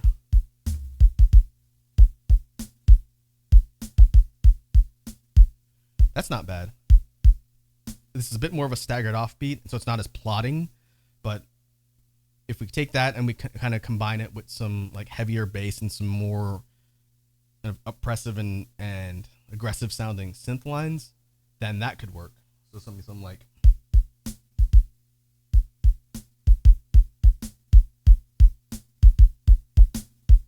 and then adding in hats. This is just kick snare for the sake of the rhythm.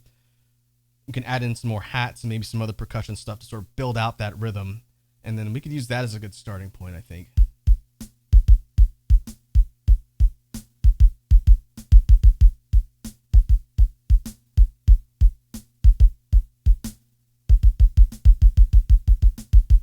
I have one that kind of sounds like that with like a constant double kick.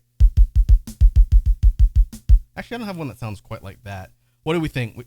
Less kicks or try and go for the more rapid? Because I could go either way on that.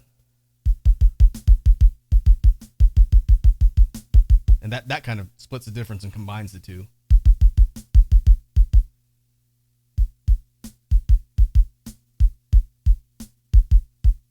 Kono says, I think the double is a bit much. Yeah, it's a little extra, I think. It sounds cool. And if I was going for like a metal or like a hard rock type sound, I could probably co-opt that a bit, but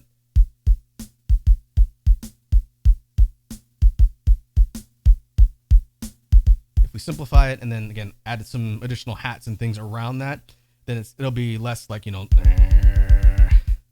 but I do want to try and figure out how to build a sound like that out. I just think, yeah, maybe a bit much for this. Okay, so I'm going to use that as a jump off. I will start building out the rhythm, and just like we did before, I'm going to probably go rhythm, bass, and then synths, and we'll start to build out a track and see if we can come up with something that seems like it'd be a good fit for a Halloween type of vibe.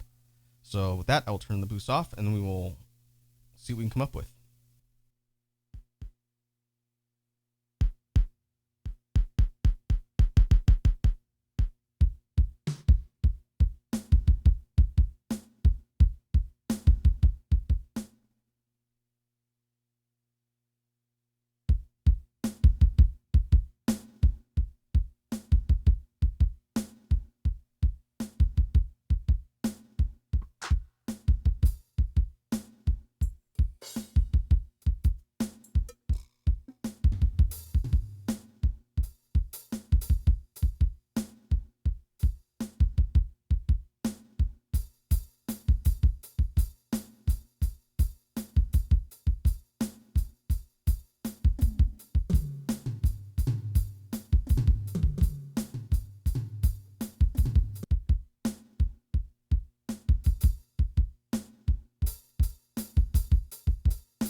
All right, let's bring it back for a minute.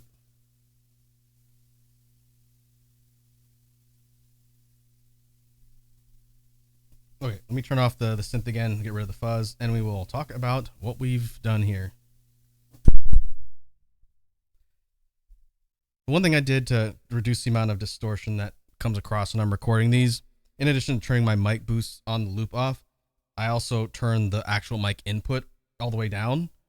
That way, you just can't hear any ambient noise from the mic, even though everything I'm recording is typically coming from the synthesizer.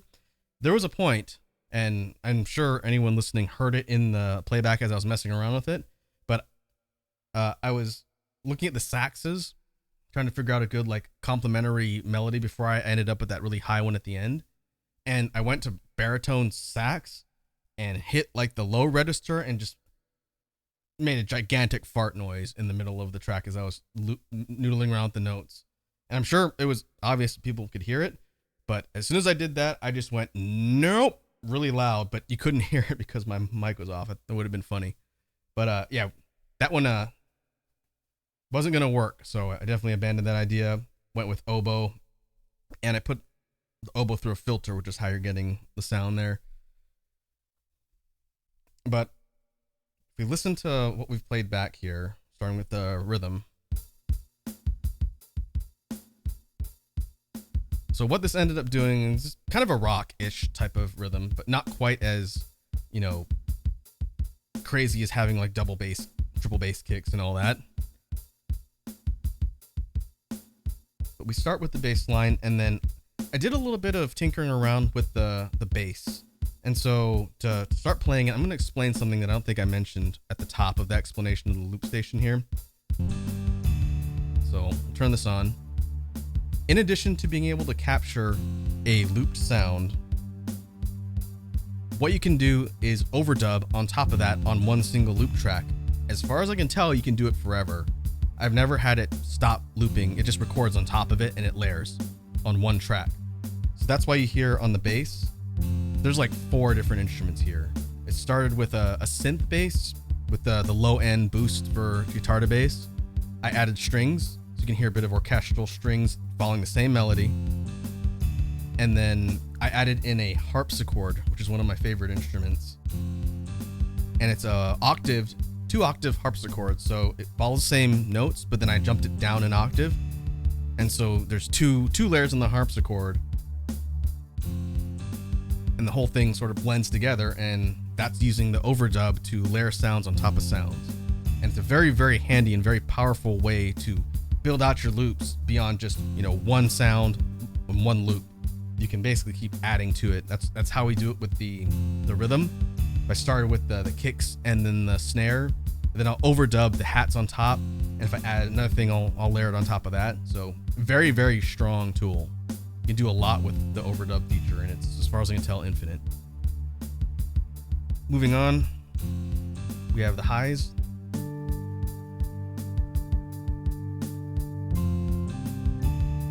This is a sort of complementary melody with an organ. I'm doing these in the order of the loop, not the order I recorded them. And so I probably dropped this one down in the mix a little bit. I had my synthesizer volume up a ways when I was doing this one, so it's a bit louder than the others. So I have to push the fader down to get the track level volume to not be overpowering. But then there's I think Kondo mentioned it further up in the chat, but this is a chorus synth, like digitized singing voices. And then I have it forming like a kind of rhythmic percussion, which is one chord over and over again.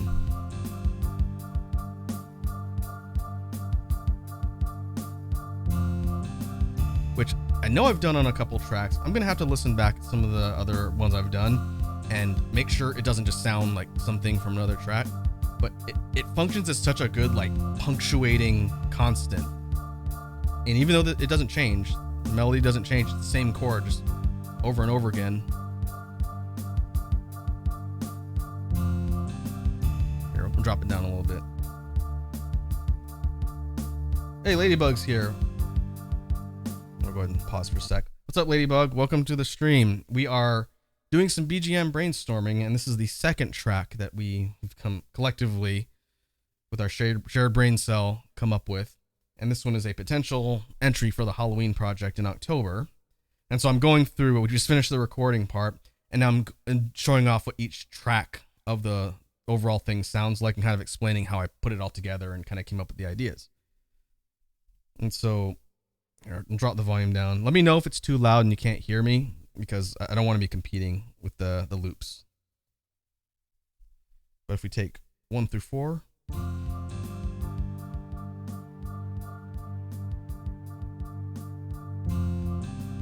We'll leave it about there. Let me know if I need to tweak it. So this is the first 4 tracks that are looping constantly. And then we added a 5th one, which is the distorted oboe run through a filter to get that kind of warbling synth. And that sounds like.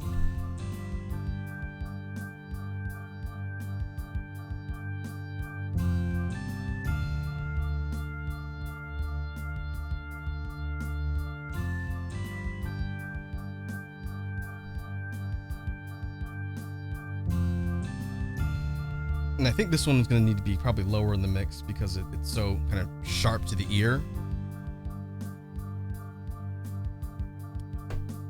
I'm going to leave it about there. And so that's the overall vibe for this one. This kind of reminds me, maybe more contemporary as opposed to the old school, but this kind of reminds me of Castlevania a little bit. It wasn't my intention. I wanted to create something that was a bit more heavy and moody, but it definitely wasn't my intention to just like say, hey, let's create something that's in Castlevania. But that's what it reminds me of from the kind of feel and tone.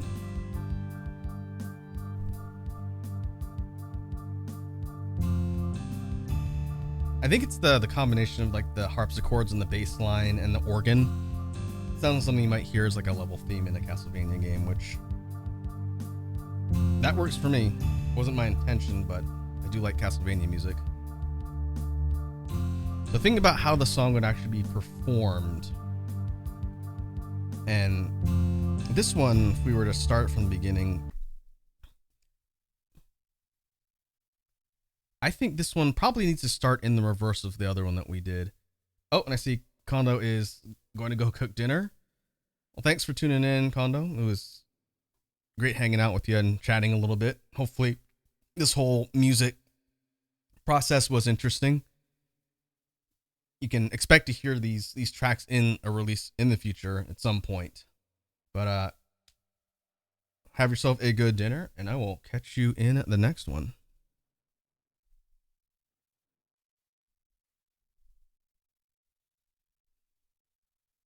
And so if we think about the order that we would probably start the track, I think bass line would be first. The kind of harpsichord and intro to the overall sound and everything kind of sets the mood pretty well. So if I were to actually arrange this in the way that is performed or when I'm recording it, I think I'd probably go bass line first to intro off kind of mood. And we go one repeat, and then we bring in the chorus.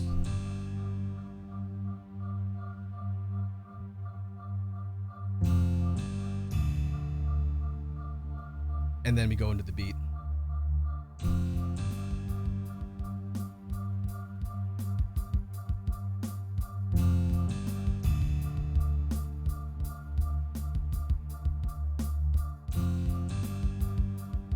Now from here, I think it'd probably make more sense to come in with the organ, and maybe to pair the organ with the choral chord, the chorus chord that's going at a set rhythm. So we bring that in.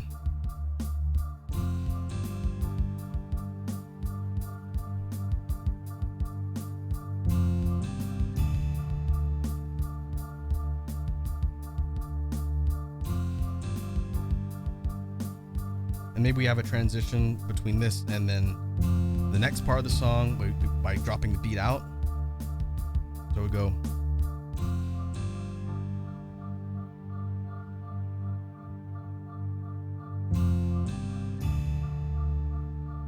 Now we bring the beat in with the oboe.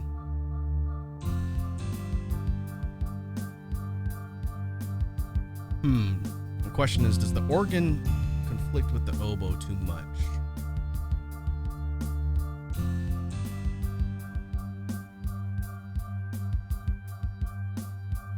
I think I like the idea that when everything cuts out, when the beat cuts out and you hear nothing but the melodic instruments, and then we come back in with the beat, I like the idea that the organ is going to drop out and it's being replaced with the oboe. So this would essentially be part B of the track.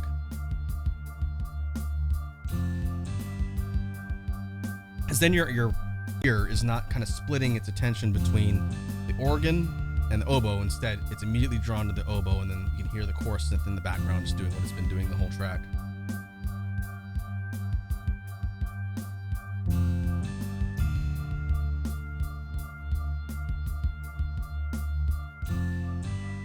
And then for outro, maybe we transition, we start dropping everything out.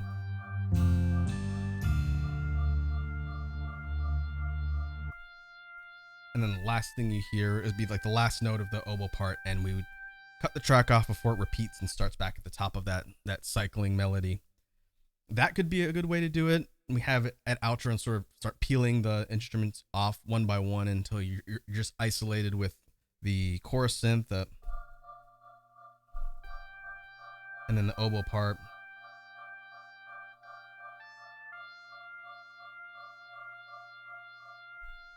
And then you cut out the last part of the thing on the chorus so that it's just the oboe, and then that's how it closes the track out.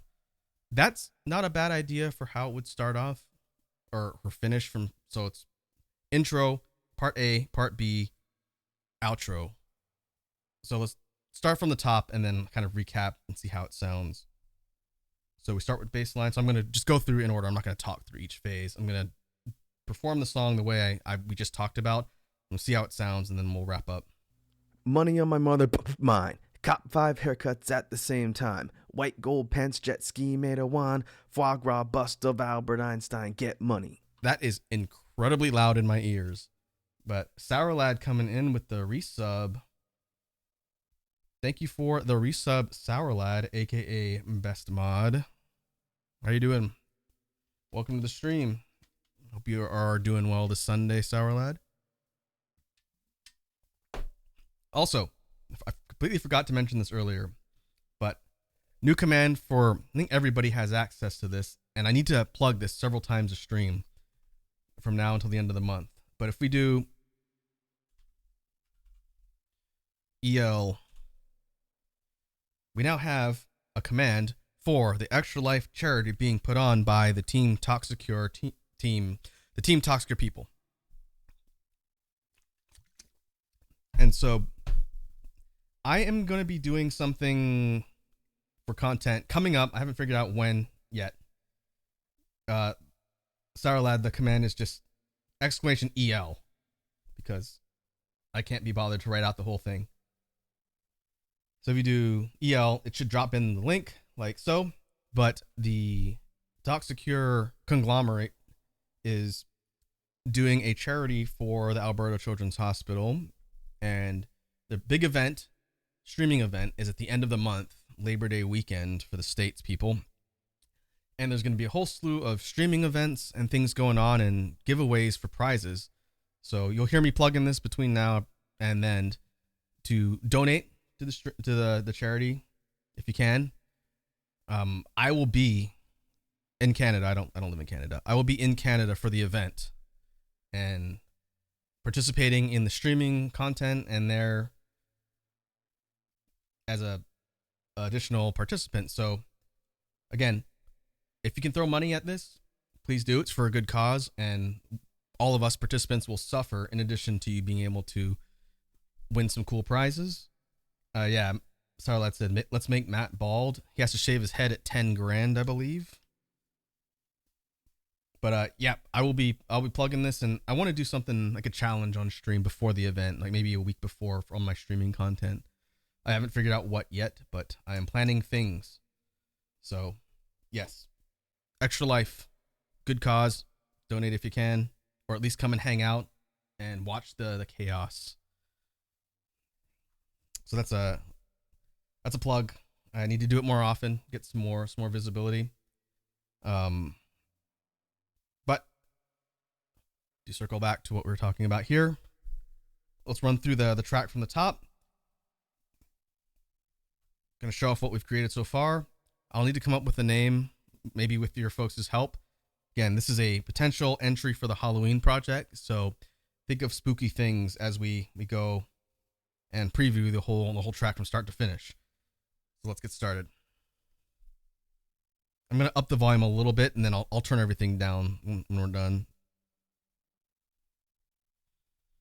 Let's get started.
All right. That is more or less the way I've mapped out from start to finish with intro, part A, part B, outro for this particular track. And I did see there's a stretch from Sour Lad. Oh, I was standing for a while. But yeah, I think that track's pretty functional. I need to okay, so before we start to wrap up here, let's open the floor up to suggestions for a title for the track. Again, keeping in mind the themes and that this is a potential Halloween entry.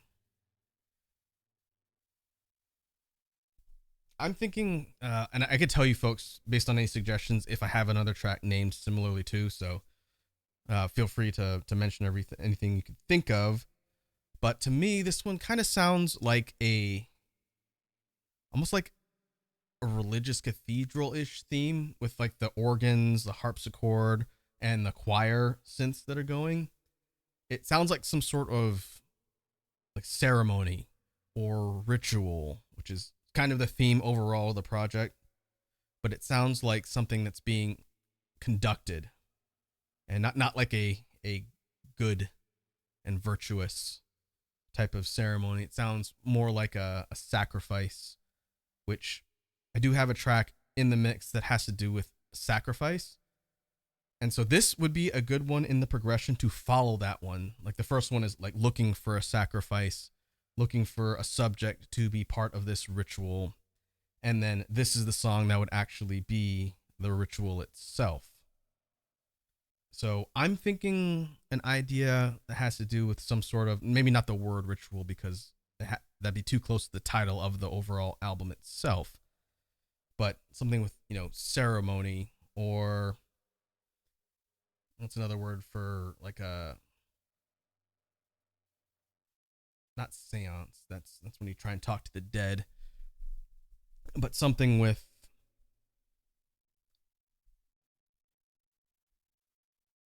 aspects. I'm trying to think off the top of my head. I did not have a track name ready for this one. These are new. There's, I think, 3. I showed off one earlier on in the stream. I think there's 3 or 4 that are on my loop now that I'm going to record as soon as we get done here, and then see if they're going to make the final cut for the album. And so I didn't think up any additional names because I only originally did 14. I've got a couple other ones, and so these are all new. But if I like them enough, they're going to go into the release itself. And let's see. So if the previous track, it's called Sacrificial Search, I think I know the track, my own track titles, but I changed it. Let me make sure I'm quoting this correctly.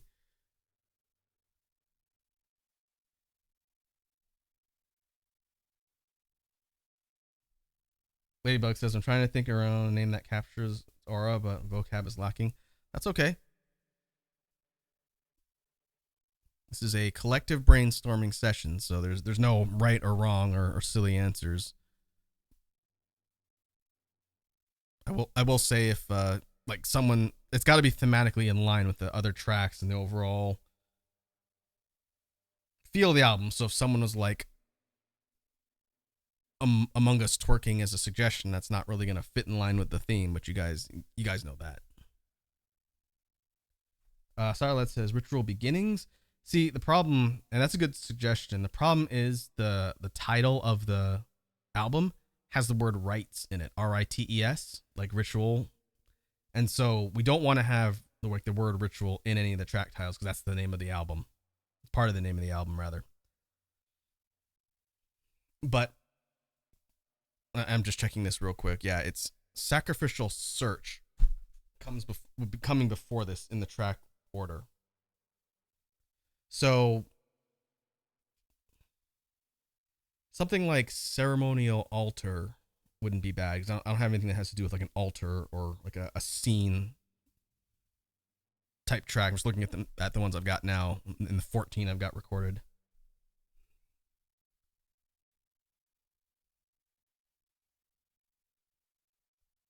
Ladybug says one that comes to mind is Ceremonial Undertone. Doesn't catch the whole thing.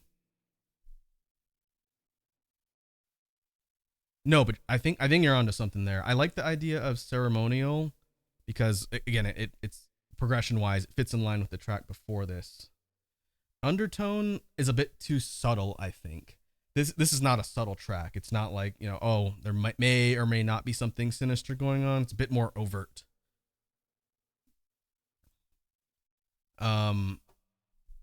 Let's see. Undertone. What's the opposite of an undertone? An overtone. I was thinking ceremonial overture, but that might be a bit. This is not an overture. It's not that complicated of a song. But no, that's definitely close. I think we can kind of look at that and maybe workshop that one into something. Let's keep ceremonial and try and think of something that combines the idea of, again, I think occult,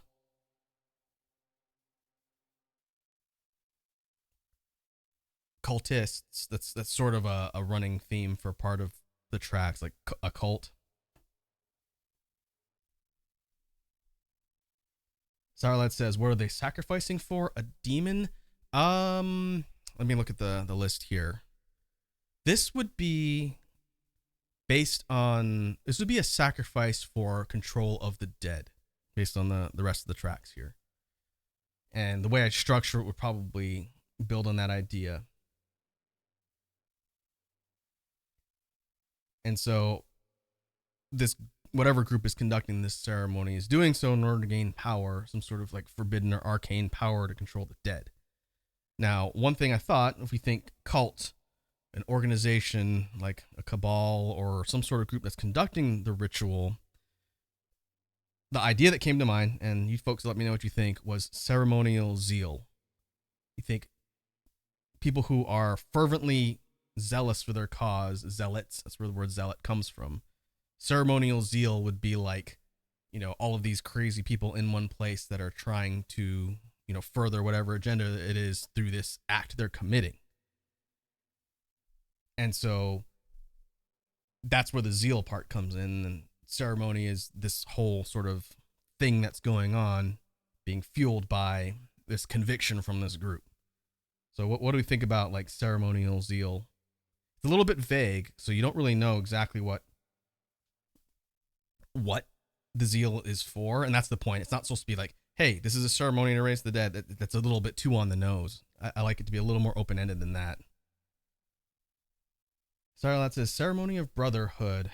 That's what I would probably give to like an induction ceremony. So if there was a track in the progression where this group was bringing in new members, like they're trying to induct or indoctrinate people into their zealous cause, their whatever crazy end there are. Ceremony of brotherhood would be like, that's getting you in the door. That's what's going to convince you to join these people. Ceremonial uprising. So that suggests that the group is fighting against something. Like their whole deal is in defiance of something, which wasn't really an angle I was thinking of for this particular part of the album, but that is an interesting concept.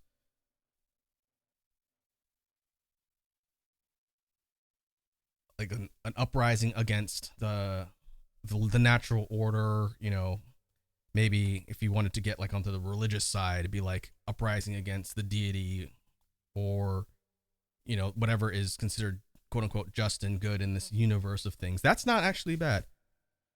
It's a bit long of a title. The reason why I went with ceremonial zeal is to shorten the track title down so it's not quite as long, but ceremonial uprising, that's not bad.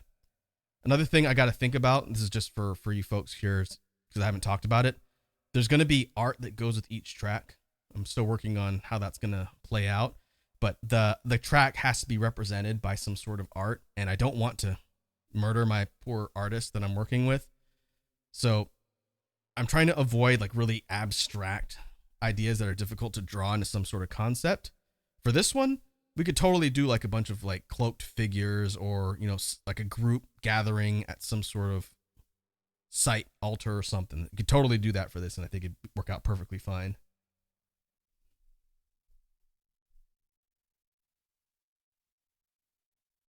Oh, I see, Ladybug. So the literal rising of the dead. The upright, I see. It's a bit more of a play on words, and I see what you're going for there. It could be kind of a dual meaning when you think about it. If you're talking about a ritual that's supposed to, the thing is, thinking back to the explanation, the ritual isn't to raise the dead. The ritual that's in the song is to get the power to raise the dead later. And so I think something with uprising would fit for a song where the dead are actually coming back to life. This is before that. The cult, we'll call them a cult. Like, the cult is providing this sacrificial ceremony in order to get the ability to raise the dead later. Whether it's a blessing from a demon or some sort of artifact or something, they are conducting this in order to get that and then raise the dead later. So I think that uprising idea might try and repurpose into something later. I have a song that follows this in the progression already. So we're kind of working backwards a little bit. All right, you're good, Ladybug. Like I said, there's no such thing as a bad idea or a bad suggestion. So again, let me put the song on in the background so it's not just dead silence while we brainstorm ideas here.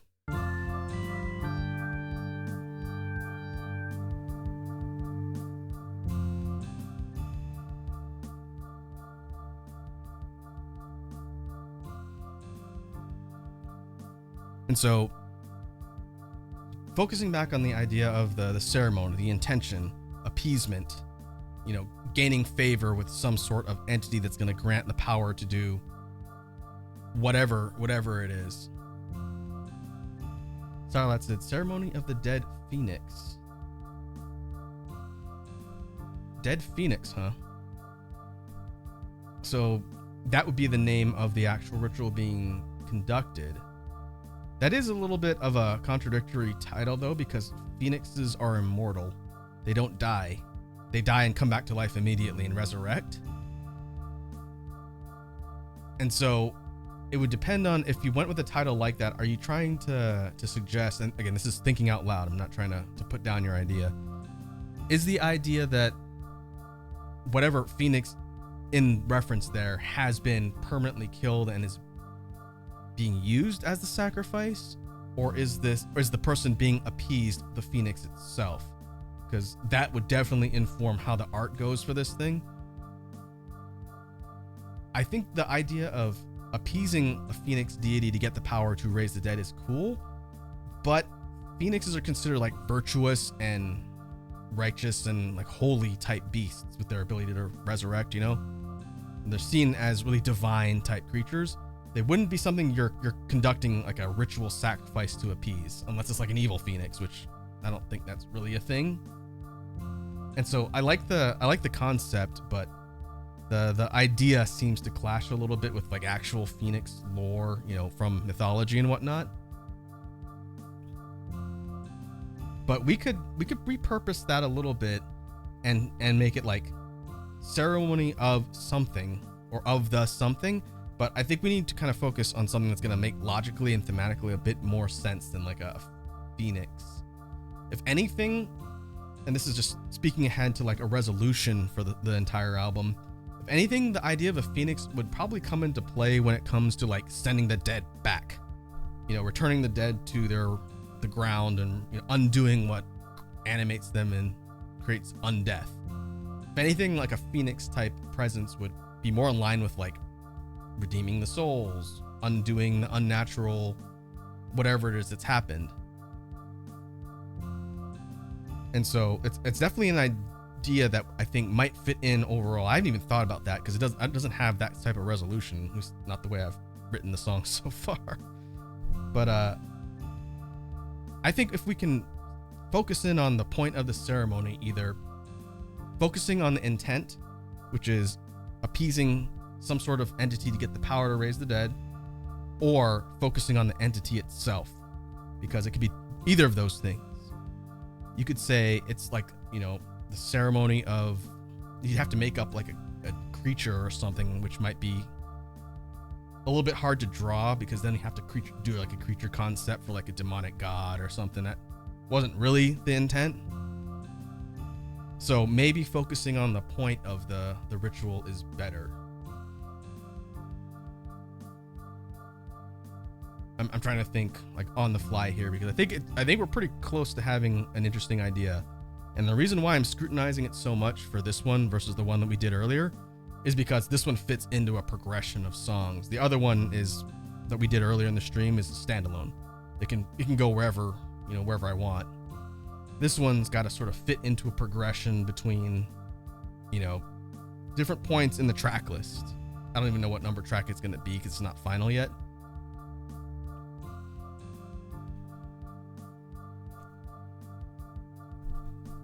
You could even, again, the risk of being too on the nose when coming up with a title for what we've done here, we could even do like Ceremony of Undeath. It's not too long. It's a little bit on the wordy side, but not overly so. The thing is, it gets a little bit tricky because the point isn't that this is the ceremony that's raising the dead. This is the ceremony that's being done to gain the power to raise the dead. So if you call it Ceremony of Undeath, you can read it either way, which may work better to have it open-ended. You can read it as ceremony that's going to raise the dead, or ceremony that's trying to appease a deity to get the power to raise the dead. I feel like vagueness is okay, but considering the one after this is supposed to be the actual undead coming back to life, a little bit tough. A little bit tough. I'm kind of split on what makes the most sense. Just for clarification, because I see folks coming and going too. We're trying to come up with a name for this particular track for the Halloween release and kicking around ideas. Sarlat says, Ceremony to Death's Doors. That's actually not bad. I would rearrange it though, because Ceremony to Death's Doors is a little bit clunky. But if we rearranged it and we said Death Door Ceremony, that actually is pretty direct. It sounds like something like a metal band would write though, but the point, just to clarify, the point wasn't to have ceremony be the first word. It can go anywhere. It doesn't matter. Death Door Ceremony. Let me look at the track list. Nope, that wouldn't necessarily be a duplication of anything I've done so far. And I would do Death Door instead of Death's Door, just because it streamlines it. It's easier to say. So, Death Door Ceremony. I like that. I like that, Saralad. Good job.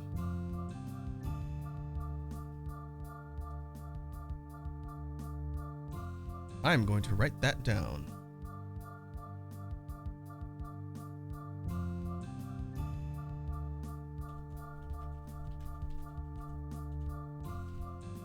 Because what I foresee, to kind of break down from a lore perspective the way I read that, Death Door Ceremony not only sounds like something that is clearly like having to do with the idea of death or the concept of death, but I like the insinuation that the deity that they're trying to appease is the keeper of Death's Door. Some sort of creature that has power over death. Not necessarily like Grim Reaper or something that on the nose, but whatever they're trying to appease is like the gatekeeper of Death's Door. Hence, they want to appease it and get the ability to open that door or do whatever it is. And so the art could be like some sort of gatekeeper demon that's the subject or the beneficiary of the sacrifice being done to grant this power to the cult that wants to create, everything like that. Starlight says, imagine Anubis with his scale. Yeah, kind of like that. Anubis was like he was the judge of the underworld. Like he presided over like the court of the dead or something like that. I haven't read Egyptian mythology in forever. This is definitely not that sort of just and part of the overall progression. This is supposed to be something that is forbidden. And so it'd be like a ritual to Baphomet or something like that. Something with a bit more of a sinister intention and background. But again, the gatekeeper of the doors of death. Kind of edgelordy. That's fine. It's a Halloween project. It's supposed to be kind of, dark. So yeah, I have that captured. I like that. And again, slight sneak peek. I'm not going to play any of the songs, but the way this one fits into the regression, the track after this, which has already been recorded, and is the reason why I was trying to slot in the progression here. The one after this is called Animus Carrion. Like animus, like animated, anima, animus, and carrion, like the dead. And so this is the one that comes before it. Maybe if I have room to squeeze in the actual ceremonial thing, maybe, but I like that this is what the cult does. They're successful, they get the ability, and then the track after this is the actual act of raising the dead, or the dead are back in some capacity, hence the name. So you have death door ceremony and then animus carrion. Those are the two next to each other. I actually really like Animus Carrion. That's a fun song. It plays around with some ideas of adding some distortion over the drums, and it's very kind of like heavy and shambling almost, hence the name and the point of it being like about zombies. Like I said when we got into the BGM stuff at the earlier part in the stream, I'm really excited for the Halloween project. It's really kind of materializing, shaking up to be cool.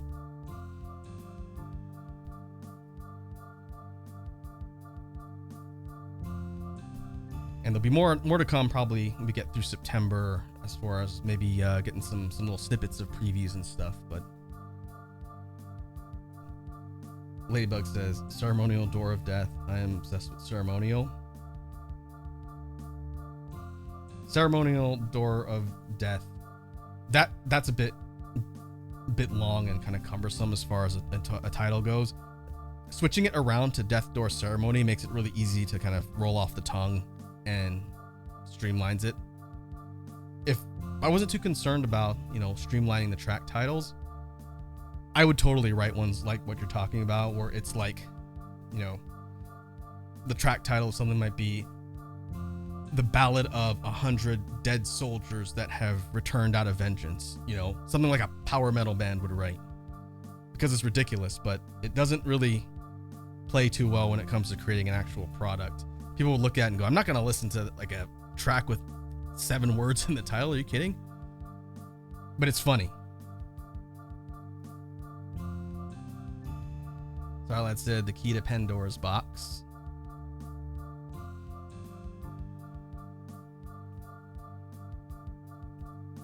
I feel like that's a really specific literary reference. And I know you're throwing ideas out, but to kind of talk through the process, if we were to use a title for anything, not necessarily this track, but if we use the title like the key to Pandora's box, then it pretty much informs what happens in the rest of the progression, which is a problem, because the story of Pandora's box is you open it up and like all of the like bad things come out and destroy the world. That would have to be the end goal of everything leading up to that, but also it's a specific literary reference, so you can't have like a track at the beginning that says like the Raven's soul or something. It's just an idea, it's not something from this, but you can't have like the Raven's soul and then lead up to Pandora's box, because you have to make it connect.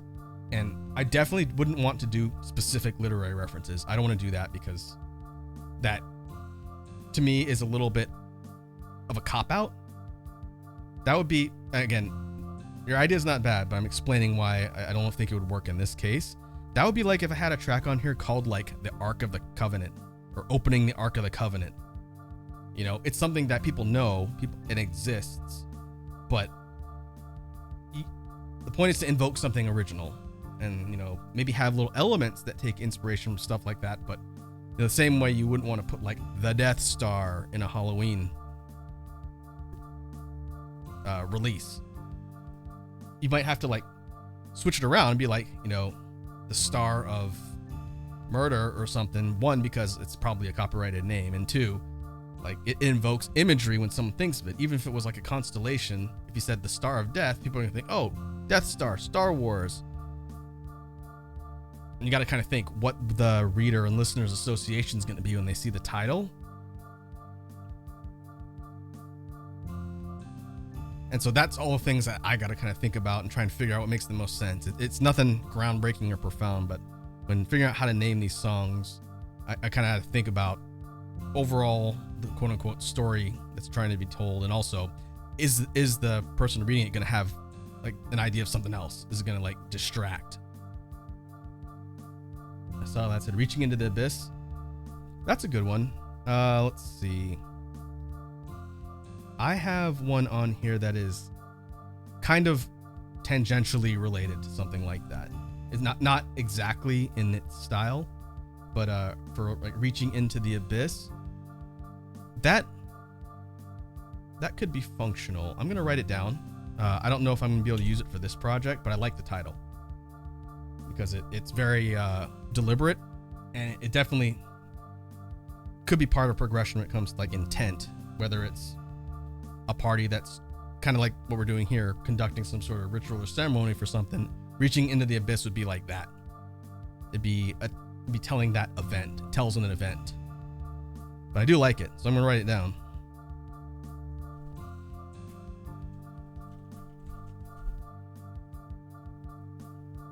Might be a little long, but I do like what it communicates, so I'm gonna write it down here. Okay. I'm gonna stop this for a sec. So I think we have good ideas again for this particular track that we just finished. I'm gonna go with Death Door Ceremony. I will work on getting that recorded and then start kind of slot it in with the others and see how it plays. But I think it's a good idea. I took a bit of workshopping to kind of get from point A to point B, but that's the point of these streams and why I like including all of you folks in the chat, because it's good to have different ideas and perspectives. And you guys think of stuff that I don't think of. And that's really cool because I only have so many brain cells. But let's go ahead and start to wrap up for today. It's a little bit of a longer stream than normal, but I think it was pretty productive. I wanted to do a third track, but I'd rather have two more complete tracks than three less complete ones, as it were. Let me see who's online to raid. We're getting a little bit late on a Sunday. 6 is online. The dog boy homie 6, one of my VTuber peers, is online. And they are, makers and crafting. I wonder if that's like an IRL crafting stream. I don't know. But let's go say what's up to 6. See how they are doing. Let me turn this off. And we will go to outro. I have to plan out the schedule for next week. We have to make up Street Fighter, so that's probably going to be Thursday. I might stream tomorrow. I haven't decided yet. It's either going to be Wednesday, Thursday, like Sunday, or something like that. I do want to start something new next week, kind of our filler between now and when Armored Core comes out. So once that schedule is live, I'll post it up on the Discord and on Twitter. Let me get this queued up here so we can commence the raid.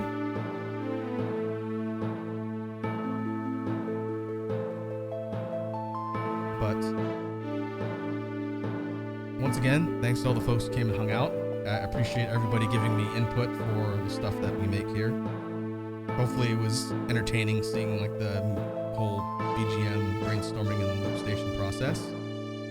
But we will go ahead and commence the raid, and I will catch you folks in the next one. Have yourselves a good rest of your evening.